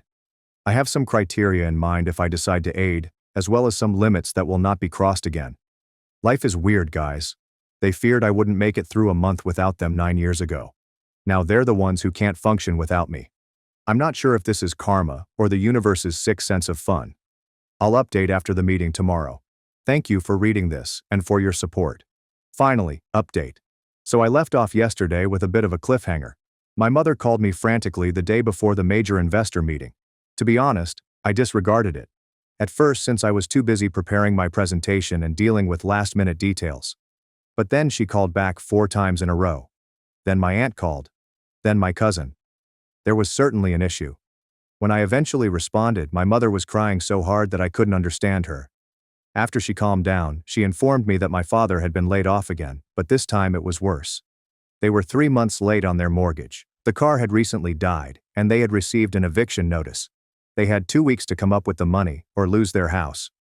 I sat in my office, glancing at the wall of trophies and qualifications I'd accumulated over the years, feeling nothing. No, that is not exactly right. I felt annoyed. I was annoyed that after everything, after 9 years, they were still pulling this. They still expect me to drop everything and save them. Of course, the timing couldn't have been worse, right before the most important meeting of my career. I promised my mother I would call her back, hung up, and sat there for a bit. Lydia walked in, and immediately realized something was amiss. After I explained, she didn't tell me what to do. She simply asked how I wanted to approach it. That's one of many reasons I adore her. So I decided to deal with my parents after the investor meeting. Take one crisis at a time. I turned off my phone, concentrated on my preparations, and tried to push family problems out of my mind. The meeting went nicely. Surprisingly well. The investors were impressed by my portfolio and plans. They asked tough questions, but I was prepared for them. By the end, they were discussing potential funding for not only this project, but future ones as well. It was everything I had worked for since that rainy night on my parents' lawn, with nowhere to go. When I turned on my phone again, I had 27 missed calls, not just from my parents, but also from aunts, uncles, cousins, and even people I barely knew. My voicemail was full. My Facebook Messenger was blowing up. Apparently, my mother had rallied the entire extended family to pressure me into assisting them. I drove home with a strange mix of emotions: pride for the meeting, rage about my family's tactics, and a growing sense of obligation that I couldn't ignore. Lydia was sitting on the couch with her laptop when I walked in, and she had this look on her face that was equal parts concerned, and you're not going to believe this. Turns out, my mother had written a lengthy, dramatic post on Facebook about how they were losing their home, and how certain people, who knows who, had forgotten that family comes first. She didn't mention me by name, but everyone knew who she was talking about. Several relatives reacted, saying things like, "I'm sure Keisha will help when he sees this," and "Family is everything, he'll come through." I just stood there, reading the remarks on Lydia's screen, my blood pressure rising with everyone. They were attempting to publicly shame me into bailing them out. Despite everything they had put me through, they still believed they had the right to manipulate me in this way. I determined right then that enough was enough. I was tired of the ambiguous boundaries, the occasional aid, and the tense Christmas visits. It was time to either heal this relationship for good, or end it entirely. I texted my parents and said I'd meet them at their place tomorrow. Only myself, them, and 9 years of unresolved. That night, I hardly slept. I kept worrying about what I was going to say and what they would say in response. Lydia hugged me and reassured me that no matter what happened, we had established a good life together. That no matter what happened with my parents, I now had a family. Her, our friends, and the individuals who had genuinely been there. I drove to their house the next morning, feeling more relaxed than I had anticipated. Their neighborhood hadn't changed much since I was a kid, but their home appeared smaller and shabbier. The paint was flaking, the yard needed mowing, and the flower beds my mother used to fuss over were overgrown with weeds. It was like witnessing the tangible evidence of their demise. My father answered the door. He'd gotten thinner and grayer over the years, and his shoulders were constantly bent as if he were carrying something heavy. He said nothing, simply nodded, and moved aside to let me enter. The inside was even worse. Disorganized, dusty, and with that subtle odor that occurs when basic care is neglected. My mom sat at the kitchen table, her eyes red from sobbing. When she spotted me, she immediately went into the "thank God you're here, we knew you'd help" routine, without even waiting to hear what I had to say. I stopped her off and directed them both to sit down. For once, I was going to speak, and they would listen. I laid everything out, how they'd kicked me out for wanting a different future than they had planned. They expected that I'd be crawling back in a month. How for years, they had only approached me when they required something. They'd never sincerely apologized or acknowledged how wrong they had been. My father attempted to intervene with the typical excuses. They were doing what they believed was best, I was being rude, and they had given me everything growing up. I just raised my hand and kept walking. I told them about the first few months after they kicked me out, sleeping on couches, doing multiple jobs, and weeping myself to sleep due to exhaustion and loneliness. How I'd had to find out fundamental grown-up things on my own since they decided their conditional love was more important than their child. My mother began crying again, saying they had made errors, but they were still my parents, and the family needed to stick together. That's when I completely lost it. When I was 17 and homeless, I inquired as to where this family sticks together attitude originated.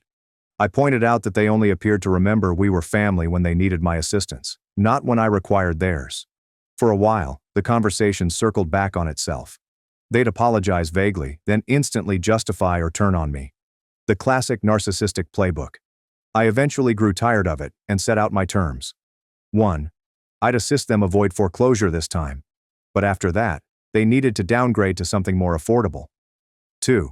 They had to remove that misleading Facebook post and inform everyone that they were working through their financial troubles quietly. 3. If they wanted to continue our connection, we'd all go to therapy together. Not necessary for reconciliation, but to develop open communication and appropriate boundaries. 4. They needed to understand that my life, relationship, and decisions were entirely my own. Any future support, emotional, financial, or otherwise, would be contingent on them respecting that. I expected disagreements, guilt trip, the typical tactics. Instead, my dad simply glanced, defeated, as if he'd finally recognized he had no more cards to play. My mother was tougher to read. She kept gazing between me and my father, as if she was waiting for him to repair something. Finally, they accepted my terms. Not enthusiastically, but they consented. I immediately wrote them a check for the back mortgage installments, not because I owed them anything, but because I wanted to close that chapter and go forward on my own terms. As I was leaving, my father followed me out to the porch. I assumed he was going to try another guilt trip. Instead, he said something that took me off guard. "You turned out all right. Better than all right. Not how I pictured, but you did good." It was not a complete apology. Wasn't even close to compensating for everything. But it was perhaps the first honest thing Dad had said to me in years. I didn't answer immediately. Just stood there, on the porch where he slammed the door in my face 9 years ago. Finally, I simply stated, "I know," and walked to my car. It's been complicated over the past month. So far, they've kept up their half of the arrangement. Therapy is awkward and tough, but it's vital. They're looking at condominiums and smaller homes. The Facebook drama was resolved. Small steps. I'm not sure if we'll ever have the relationship that other people have with their parents. Too much water under the bridge. But at least now, we're developing something based on reality, rather than manipulation and denial. What I know is this. That terrified 17-year-old standing in the rain, with nowhere to go. He did okay for himself, created a life on his terms. I found people that adore him unconditionally. He ultimately stopped allowing his parents' rejection to define him. That night, laying in bed with Lydia, I finally removed all of the missed calls from my phone. They'd been living in my notification center for weeks, a digital reminder of my parents' despair. As I watched them vanish, I felt something unexpected, not satisfied, not a vindication. But there's a peaceful sense of closure. They assumed I couldn't live without them 9 years ago. It turned out that they were the ones who couldn't survive without me. In the end, the realization was more valuable than any "I told you so"